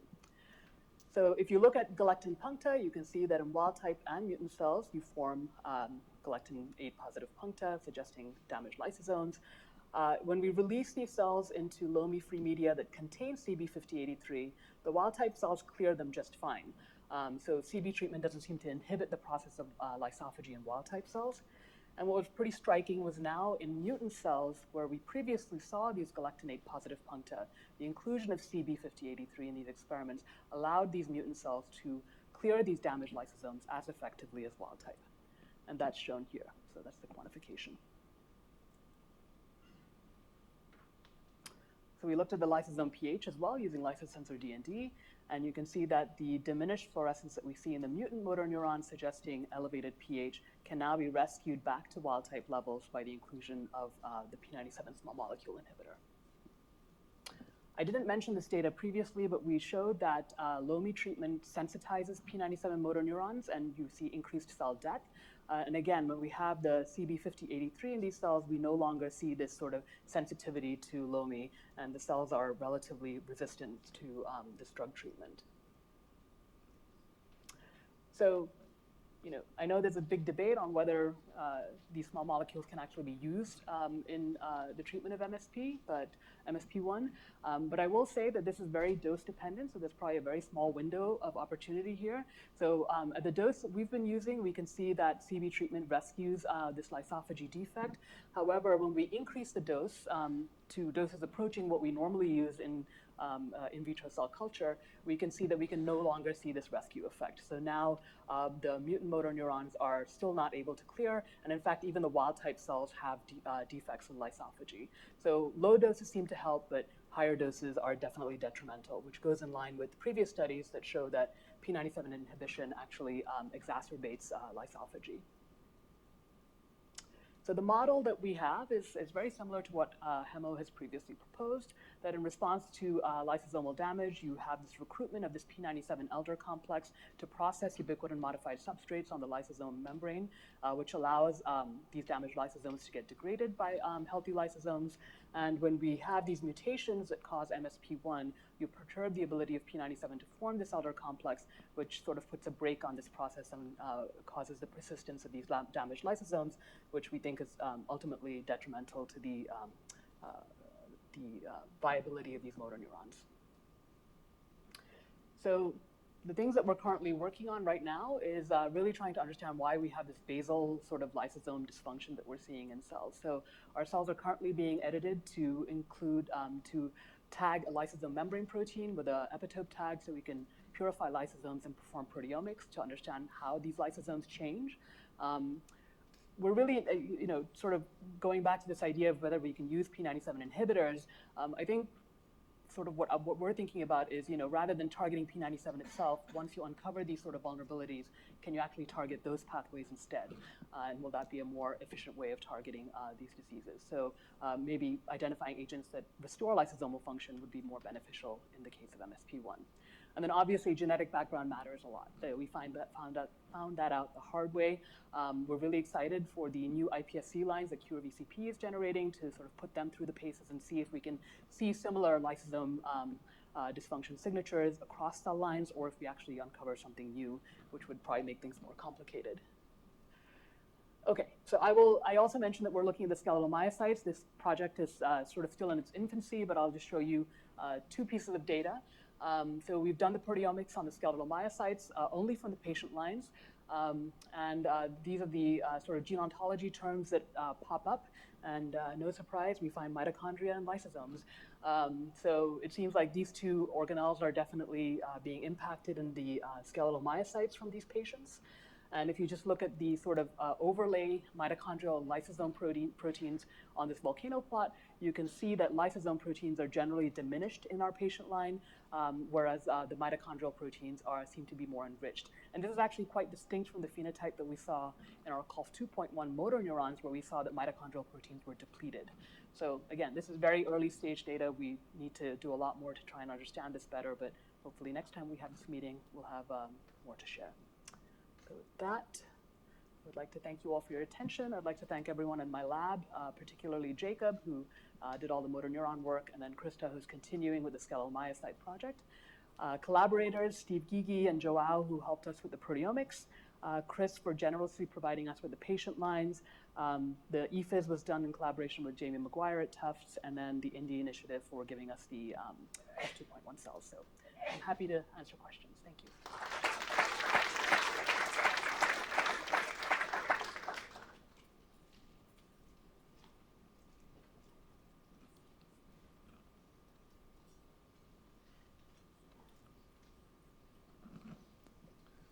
It's very interesting that you have an increase in lysosomal pH in the basal state.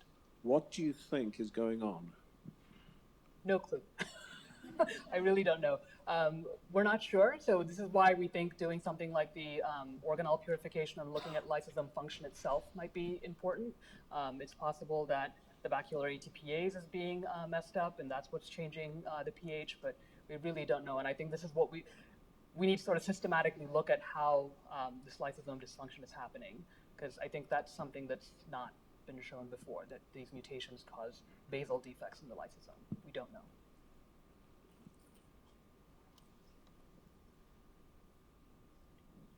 Yeah, really interesting.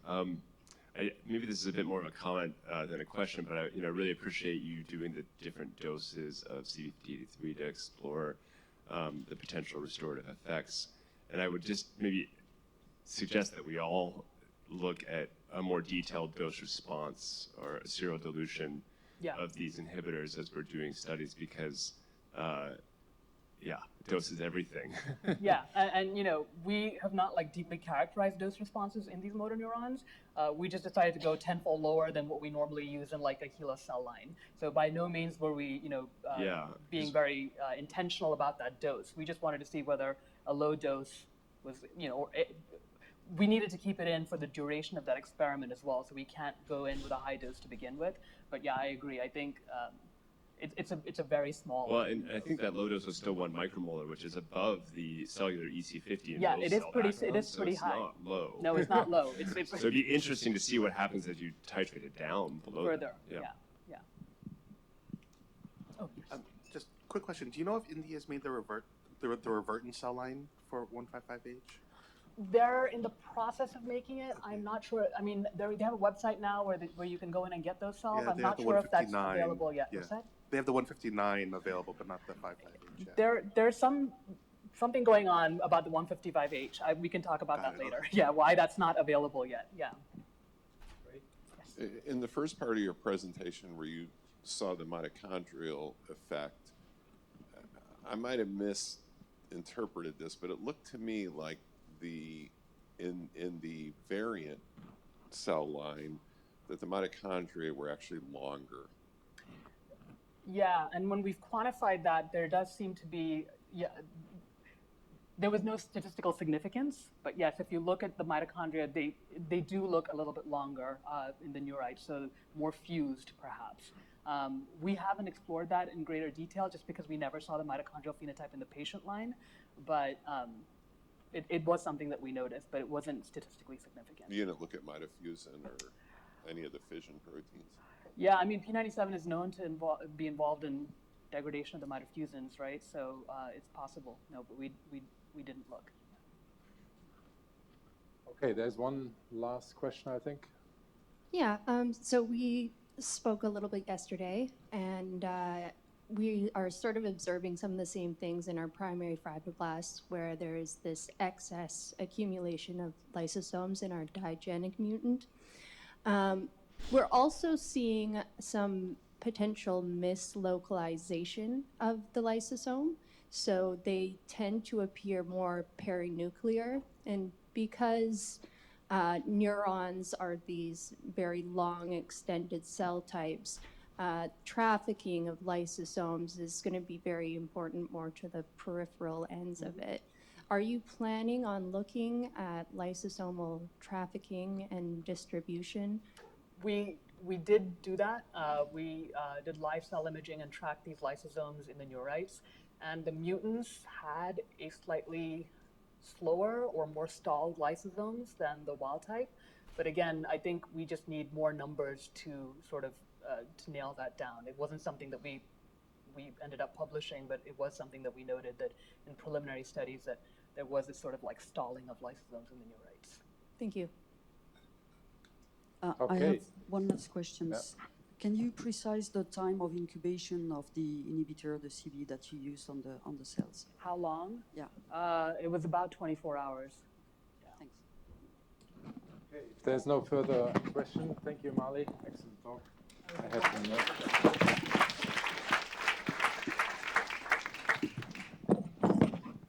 So the next speaker is Hemmo from the Meyer lab.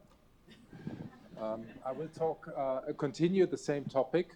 We are really interested in lysosomal homeostasis and how P97 or VCP is involved in that. But before I do that, I'd like to advertise Johannes's poster from my lab on protein phosphatase 1 activation by VCP. You probably realize that most of the attention here is on the UFD1 NPL4 mediated targeting of substrate proteins to P97. But a few years ago, we actually identified an alternative substrate targeting pathway that targets a PP1 complex to P97 and leads to activation of PP1 rather than degradation in the proteasome. So, this is not irrelevant because protein phosphatase 1 is actually the most important phosphatase in the cell. Okay, I'm not going to talk about that. Please see Johannes at the poster. We have a lot of papers on this, and he will tell you about that. Okay, so we know that P97 is involved in ubiquitin-dependent degradation in the proteasome. We also know from a lot of groups, including Mali's now, that basically P97 is also linked to the autophagy and lysosomal system. We know that both pathways are extremely important for cellular homeostasis and therefore involved, relevant for the aging and neurodegeneration or muscular degeneration pathways. Lysosomes are important, but at the same time they are time bombs, as you heard previously, because they contain all kinds of nasty stuff. And if their membranes are permeabilized, they can release protons, reactive oxygen species, and cathepsins that can lead to, in the worst cases, to cell death, and also in some of the immunocells to inflammation. Think of neuroinflammation as a means of pathogenesis. So we have these nasty things, but obviously we have loss of lysosomal capacity, which is really bad for the cell. So what is actually lysosomal damage? And most people associate like rupture of the membrane, right? And that's certainly true for some of these agents or conditions like pathogens and toxins and stuff, that they actually really disrupt the membrane such that content is exposed. But I think what we are talking in this context here is actually more subtle damage caused by, for example, lysosomotropic drugs like the LOME that Marley mentioned, or lipid peroxidation, really important in aging, lipid unbalances that are associated with neurodegeneration, lysosomal storage diseases, and what have you. So they lead in general to increase what's called solubility diffusion, right? So the membrane stays intact, but it becomes permeable to protons, monovalent ions, and that then indirectly increases the release of calcium, right?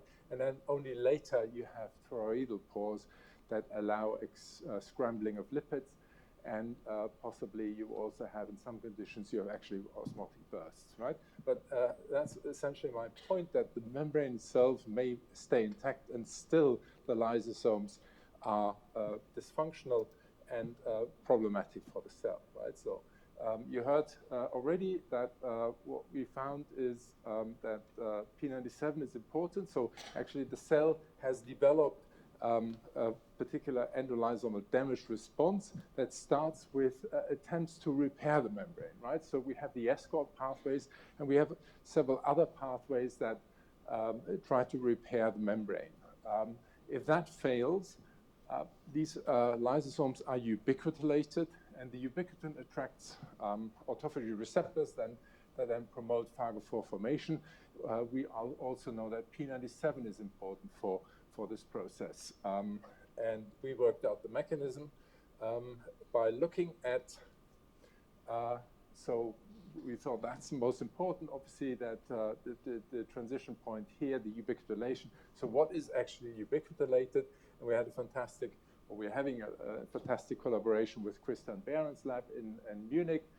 We did several time points. So we did ubiquitin profiling several time points, triple SILAC, and we found hundreds of ubiquitination sites that are upregulated upon lysosomal damage. And we find that this is actually very dynamic, going up, down, and so on. So we have a lot of substrates, a lot of things going on that are regulated by ubiquitination. And we validated a few substrates, and among them probably resident proteins that are probably ubiquitinated simply because they are supposed to attract autophagy receptors to induce the process. However, we also find membrane trafficking proteins like snares and snare regulators that are ubiquitinated probably to inhibit the processes, because you don't want to have these lysosomes to fuse with any other compartments in the endosomal system.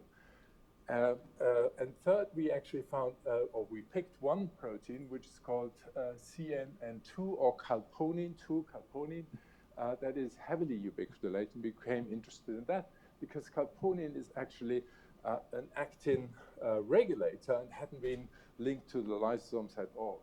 So calponin is recruited acutely to damaged lysosomes. So we induce the damage by LOME. And calponin is recruited. Again, calponin is an actin regulator, has actin binding domains. The actin binding domains are important. So basically, the calponin actually regulates actin. We find actin on the damaged lysosomes by using a certain trick. So we find actin organized. This actin is organized by calponin on the lysosomes, because if we knock down calponin, this doesn't happen. We did a lot of more experiments to show that actin is actually important for the process, the ARP2/3 complexes, and so on. We find that the process is, the calponin is important, so that this actin and the organization by calponin is critical for which step. It is important for the phagophore formation. That's been described somehow in starvation-induced autophagy, where actin actually helps the phagophore to form, and we now prove this or show this, demonstrate that for lysophagy, for selective autophagy. Okay, so this is what calponin does. It is recruited to the damaged lysosomes and helps to form the actin cytoskeleton to form the phagophore. So what does P97 actually do? And what is the relationship to the ubiquitin? So first of all, we see that actually calponin is recruited to the lysosomes, but in a dynamic manner. It disappears from the damaged lysosomes before the lysosomes actually disappear, before they're autophagocytosed, right? And this dynamic is regulated by ubiquitination, because if we mutate the ubiquitination sites that we identified, we still have recruitment of calponin, but calponin is not removed anymore. This removal is important for the function of calponin. So the dynamic association is important for the function of calponin, because if we use that same mutant here in this background, we have a strong inhibition of lysophagy, as shown here by persistence of galactin-3 puncta. So obviously, this is reminiscent of a potential function of P97. We looked at what happens to calponin if we inhibit P97, and you see that calponin persists if we inhibit P97 in different ways. This is just one example. So apparently P97 function is important to guarantee the dynamics of the calponin. On top of that, the relationship of calponin to P97 fulfills two important hallmarks of being a substrate. The first one is that it binds much better to the P97 substrate trapping mutant, EQ, we call it EQ, Walker B mutant in D2. So it binds calponin and does so even more in the damaged condition. Moreover, we accumulate, so second hallmark, we accumulate ubiquitinated calponin if we inhibit P97, and more so than with LOMA itself. So this is the situation, calponin ubiquitination induction in LOMA, and then on top we inhibit P97, we get even more ubiquitination. See, demonstrating that actually what happens is that P97 binds this calponin, the ubiquitinated calponin, and extracts it from the system here, from the forming phagophore, in order to guarantee the dynamics of calponin that are important for phagophore formation, right? So this is exactly what I just explained. And just as a side remark, I didn't have the time to explain that, but actually in this context, P97 is actually assisted by a small molecule, a small heat shock protein called HSPB1. We don't exactly know how they work together, but it's interesting because that HSPB1 is also associated to neurodegeneration, specifically CMT2 type 2. Okay, so this is all, so we identified one function of P97 or VCP in the lysophagy pathway. We don't say that there's not any further functions here, but this is definitely critical. We became more interested in how ubiquitination, or how this decision-making is actually mediated. So as we heard already, we have first, after damage, we first have repair attempts by the cell that often, actually quite efficiently, leads to repair of lysosomes in the cell, in the experimental context. But in some cases, the cell decides that one or the other lysosome is not repairable, and it will triage the lysosome for lysophagy, and ubiquitination is the critical cue here. So what is actually deciding on this? And we thought that for many reasons, and I don't have time to explain, that one protein could be really interesting called SPG20, also called Spartin. So because this protein is an activator of NET4-like ubiquitin ligases through binding through the PPXY motif, it has an MIT domain that binds escort, and we know that escorts are on damaged lysosomes in order to repair them. And then it has a sort of elusive domain, SC domain, that you will hear more about. Moreover, it's associated with Kreuer syndrome, which is a form of spastic paraplegia. So again, neurodegeneration. So what I will try to convince you of is that what actually happened is this one. I'm taking away the punchline here, but it makes perhaps more clear. So basically, again, we have, after damage, we have a repair pathway. If this doesn't happen, SPD20 is actually recruited to the membrane through a coincidence detection of both the escort machinery and lipid perturbations that are associated with the damage. So it basically decides on whether it should induce ubiquitination by the state of the lipid composition and lipid packing of the limiting membrane of the lysosome, right? And this then induces a ubiquitin ligase called H to be recruited and ubiquitinate the initial steps in lysophagy. This actually happens earlier before another lysosomal damage signal occurs, which is the exposure of the glycans, right?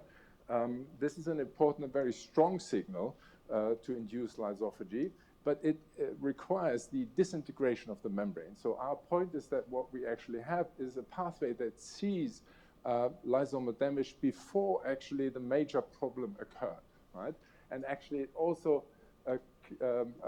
links the lysosomal damage detection with the ubiquitination because of the cytosolic side, because what we have here is a bit of a problem. We have galactans, for example, coming in into the damaged lysosome, but the ubiquitination occurs on the outside. So that is sort of unlinked so far.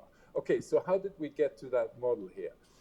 First thing is that we actually looked at increasing damage and how the cell responds to that. We just added LOMA, and mind you that adding LOMA to the cell actually induces an increasing degree of damage over time because it's actually accumulates slowly in or less slowly in the lysosomes and then is condensed to polyleucine peptides that then act as lysosomotropic detergents, right? So it's sort of a process.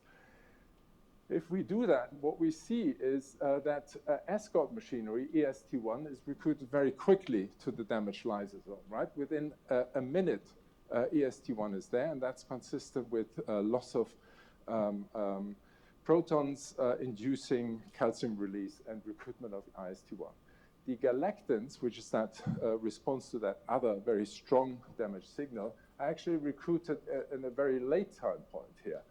Instead, SPD20 is recruited relatively quickly, not as quickly as IST1, but relatively quickly, and its recruitment correlates actually with K63 ubiquitination, which we showed earlier to occur first before the actual K48 ubiquitination that is targeted by P97.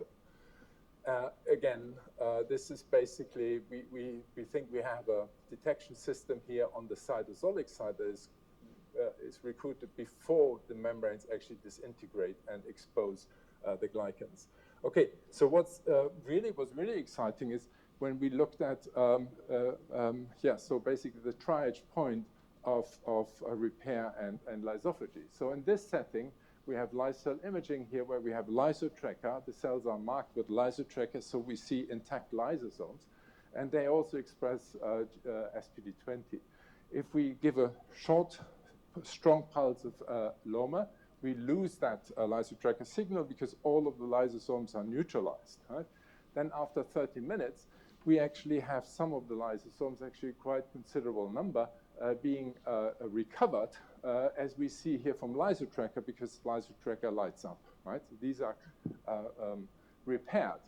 However, other lysosomes are not, and they are positive for SPD20. And we have very little overlap between the intact lysotracker positive lysosomes and the SPD20.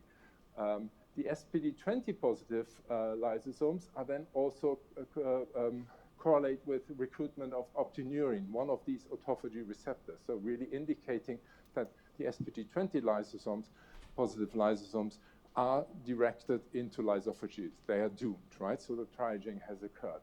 So SPD20 marks that triage point. And is it actually causative for that? Does it really regulate this lysophagy? Yes, we think so, because it actually recruits itch.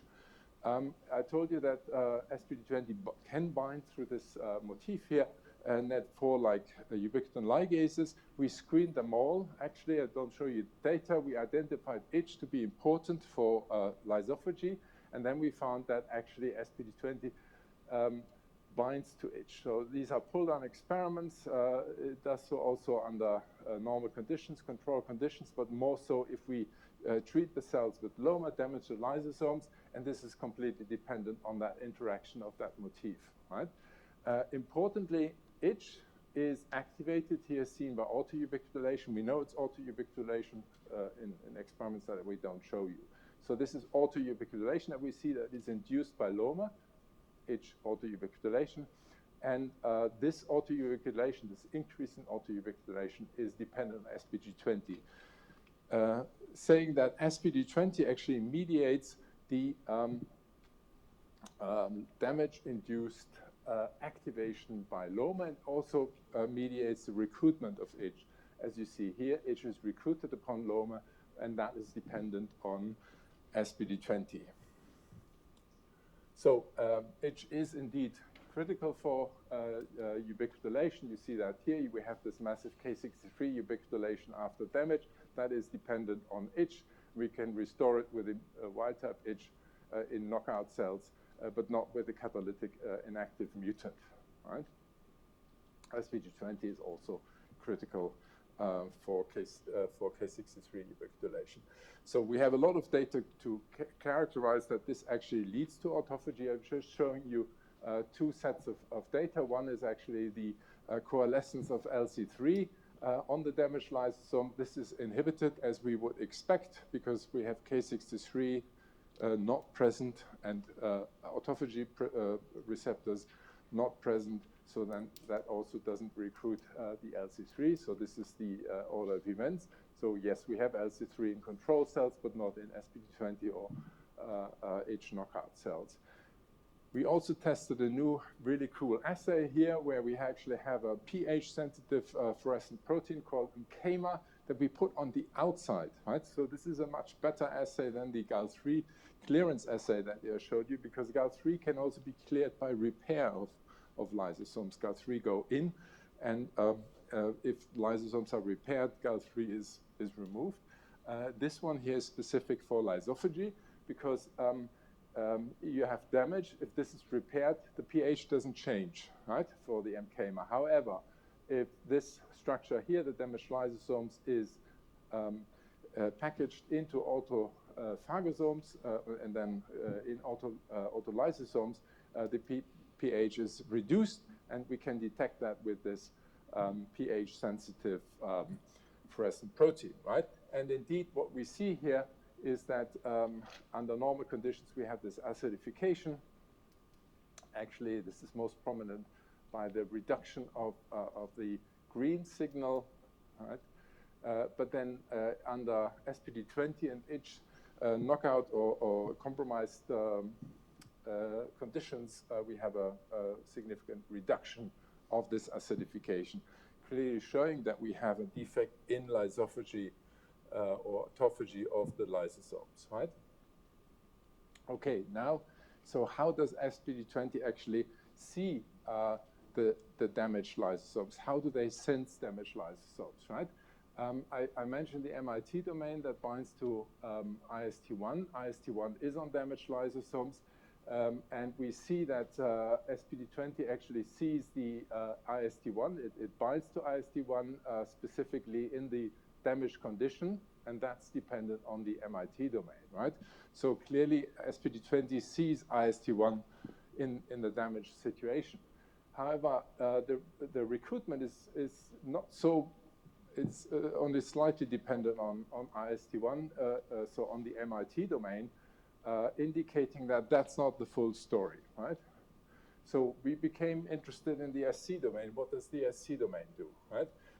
Mapping essentially told us that the SC domain is essential for the recruitment and even sufficient if we overexpress it. We need to emphasize that. We still think that this is actually coincidence detection here. But it's sufficient if we overexpress and only in the context of loma, right? We're talking about recruitment to damaged lysosomes. So we tested a lot of scenarios of how the SC domain could detect damaged lysosomes, and we ended up with actually this model here where we say that SPD20 actually sees lipid packing defects, right? Lipid packing defects are best studied in the situation of curved membranes, because if you curve membranes, you will have essentially space between the lipids, the lipid phospho head groups, because the membranes are curved, right? So they are stretched. However, lipid packing defects can also occur in flat membranes under certain conditions, and this is exactly what we think is actually happen on damaged lysosomes, right? If you think of, for example, lysosomotropic detergents, essentially surfactants that integrate into the inner leaflet of the limiting membrane, that will cause a membrane strain on the outside that will actually stretch these lipids, and you have lipid packing defects, increasing the solubility diffusion.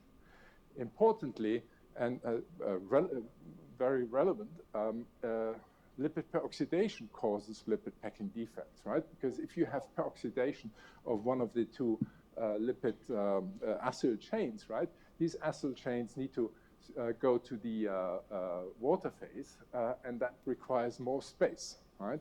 Ergo, you have lipid packing defects. So lipid packing defects are detected by so-called amphipathic lipid packing sensors. So these are helices that have a bulky hydrophobic residues that can intercalate into these lipid packing defects and thereby detect actually regions of lipid packing defect, membranes with lipid defects, right? We took an unrelated lipid packing, so an unrelated ALPS from AFGAP, and what we see is actually this sensor, as widely used, is actually specifically recruited to damaged lysosomes, right? You have this here, and bang, you have that massive recruitment, saying that actually what we have is lipid packing defects associated with lysosomal damage, right? SPD20 has apparently these lipid packing sensors, these helices that have these hydrophobic residues, and if we in the wild type situation, as I showed you, SPD20 is recruited to damaged lysosomes and recruits itch. If we mutate these bulky residues to valine, so maintaining the hydrophobicity but removing the bulkiness and the sensor function, we lose the recruitment of SPD20 to damaged lysosomes, and we also lose recruitment of itch, right? And a funny experiment was that we actually then took that unrelated stretch and fused it to SPD20. So this unrelated ALPS fused it to SPD20, and we could restore actually at least partially the recruitment of SPD20 to damaged lysosomes. We did that actually, this was all loma. We did actually different types of damage, and we are particularly interested in lipid peroxidation. We can induce lipid peroxidation by integrating a photosensor in lysosomes. We irradiate these. That causes lipid peroxidation, and within a few minutes, we actually have the damage sensors here, right? We also have SPD20 coming, and that recruitment of SPD20 is again dependent on lipid packing defect sensing. So can we carry that one step further by doing in vitro experiment? Can we reproduce that with purified proteins. So here we have GUVs, giant unilamellar vesicles, and only SPD20. So no for other proteins. Integrated again, the photosensitizer, we irradiate that actually in increments. And what you see is these deformations, right? And the deformations indicate an increase in surface of the membrane because of the mechanisms that I explained to you. And over time, we actually recruit the SPD20, right? Again, indicating that it sees the lipid packing defect, and that we demonstrate that because that recruitment is again dependent on the sensing residues. So we actually did, so this is, you could argue, okay, this is just seeing the peroxidized lipids, but not the packing defects, but we can actually induce lipid packing defects by introducing a small amount of DOG, diacyl D-oleulyl glycerol, so basically a lipid with no head group, and that creates lipid packing defects. And again, we have recruitment of SPD20, and that's dependent on lipid packing defect sensing. Okay, that's essentially the story. What we say is that the damage of lysosomes, at least in the context that we are interested in, degenerating, neurodegeneration, myopathy, possibly, so processes where lysosomes actually have a miss over time, a damage and change in lipid composition through peroxidation, what have you, that is associated with an increase in lipid packing defects. This is detected by SPD20 that then recruits itch, that then initiates lysophagy by inducing K63, specifically K63 ubiquitination, right? So what does that have to do with P97? Well, it's the early steps of lysophagy that P97 then completes. We find also very interesting that SPD20 causes, is associated with neurodegeneration, as is HSPB1. So I think what we should all discuss is, at least I hope so, that to what extent actually this problem, lysosomal damage, and the response to that is actually a major component in the pathogenesis of various diseases. Okay, so I'm sorry for taking too long, and thank you, and take any questions. So I should obviously acknowledge the people. Bojana and Pinky did the driving, spearheaded the lysophagy project with a lot of help by Johannes, who again is at the poster. And this was a collaboration with Christian Behrens. Hemmo, fantastic. That was great. Thank you. I guess one thing that I've always thought about and we've discussed in the past is there just basal turnover of lysosomes? So I think lysosomal damage might just happen all the time, and now you're bringing up lipid peroxidation. Is it just always happening all the time, or do you really need some inciting insult to actually cause lysosomal damage? That's a very good point. I think this is basically a constitutive process. We haven't looked too much into this. We have one E2 conjugating enzyme that if we inhibit it, we actually get an increase in the lysosomal compartment. But in principle, it's probably the same concept as also in any stress response in ER-associated degradation, that you have it constitutively going, and under stress condition, you turn it really on, right? And therefore, that I think this is actually a good candidate for actually causing a late onset disease that you accumulated over time. Go ahead.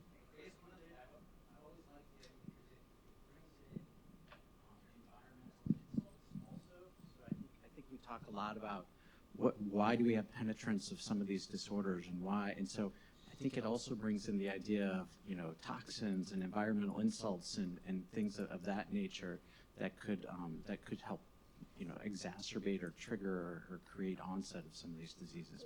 Or inflammation, right? That is also different in different individuals. So there's actually, for example, reports that microglia, if they eat too much in the process of neuroinflammation, if they eat too much myelin, they will actually develop lysosomes that are permeabilized because they have too much myelin in there.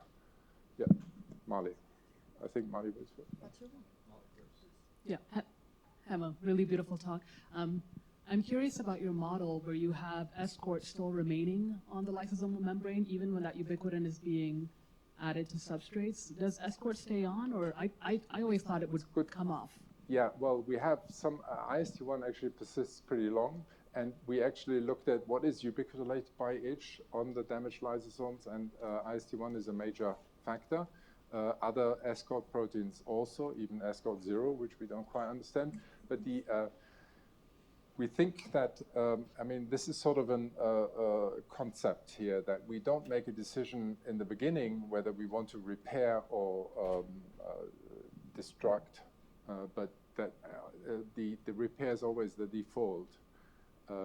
And then on top of that, you have ubiquitination and lysophagy. And I think itch will be sort of indiscriminate and ubiquitinate any protein that is on the membrane, right? So that's, I think, also a concept from K63 ubiquitination, that you sort of spray it to recruit factors. Yeah, great talk. So since you're the session chair, I'm going to ask you, but this could be answered by any of the speakers. How much of these pathophysiological mechanisms are shared by the other MSPs and the genes that are responsible for the other MSPs? Well, the MSPs, perhaps Chris can say something about. The problem is some of them are actually related to mRNA processing, mRNA.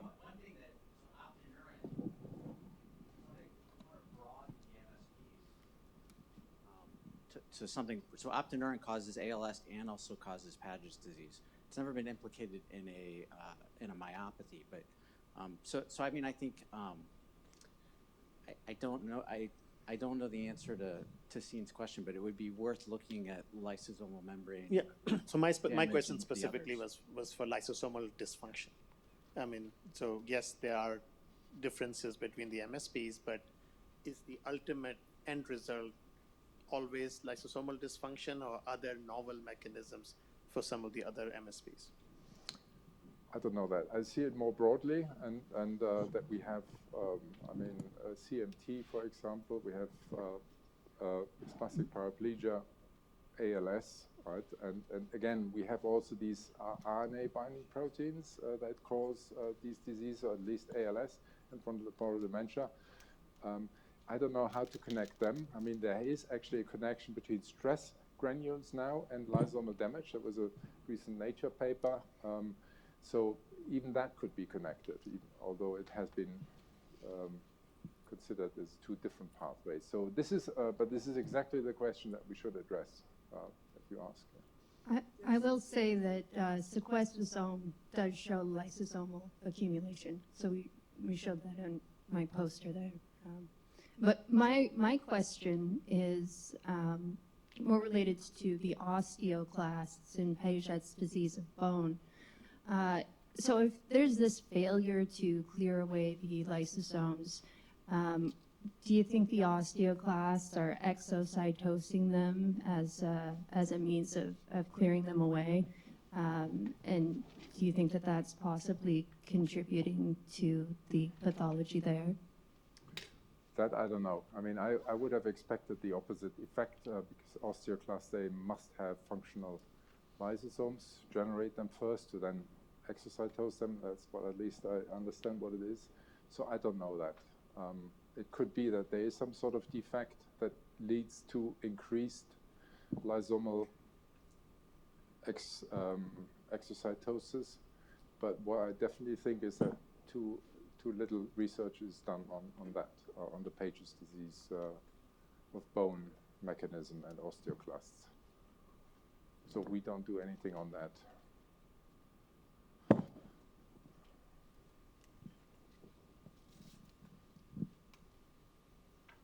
Okay, yeah. Thank you very much.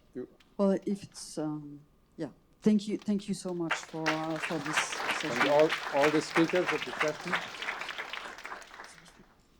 So we had 45 minutes, so now we have 40 minutes for lunch. I know it's quick, but we have a lot of sessions also this afternoon. Oops, do you have the translation? So this after lunch will be therapeutic approach.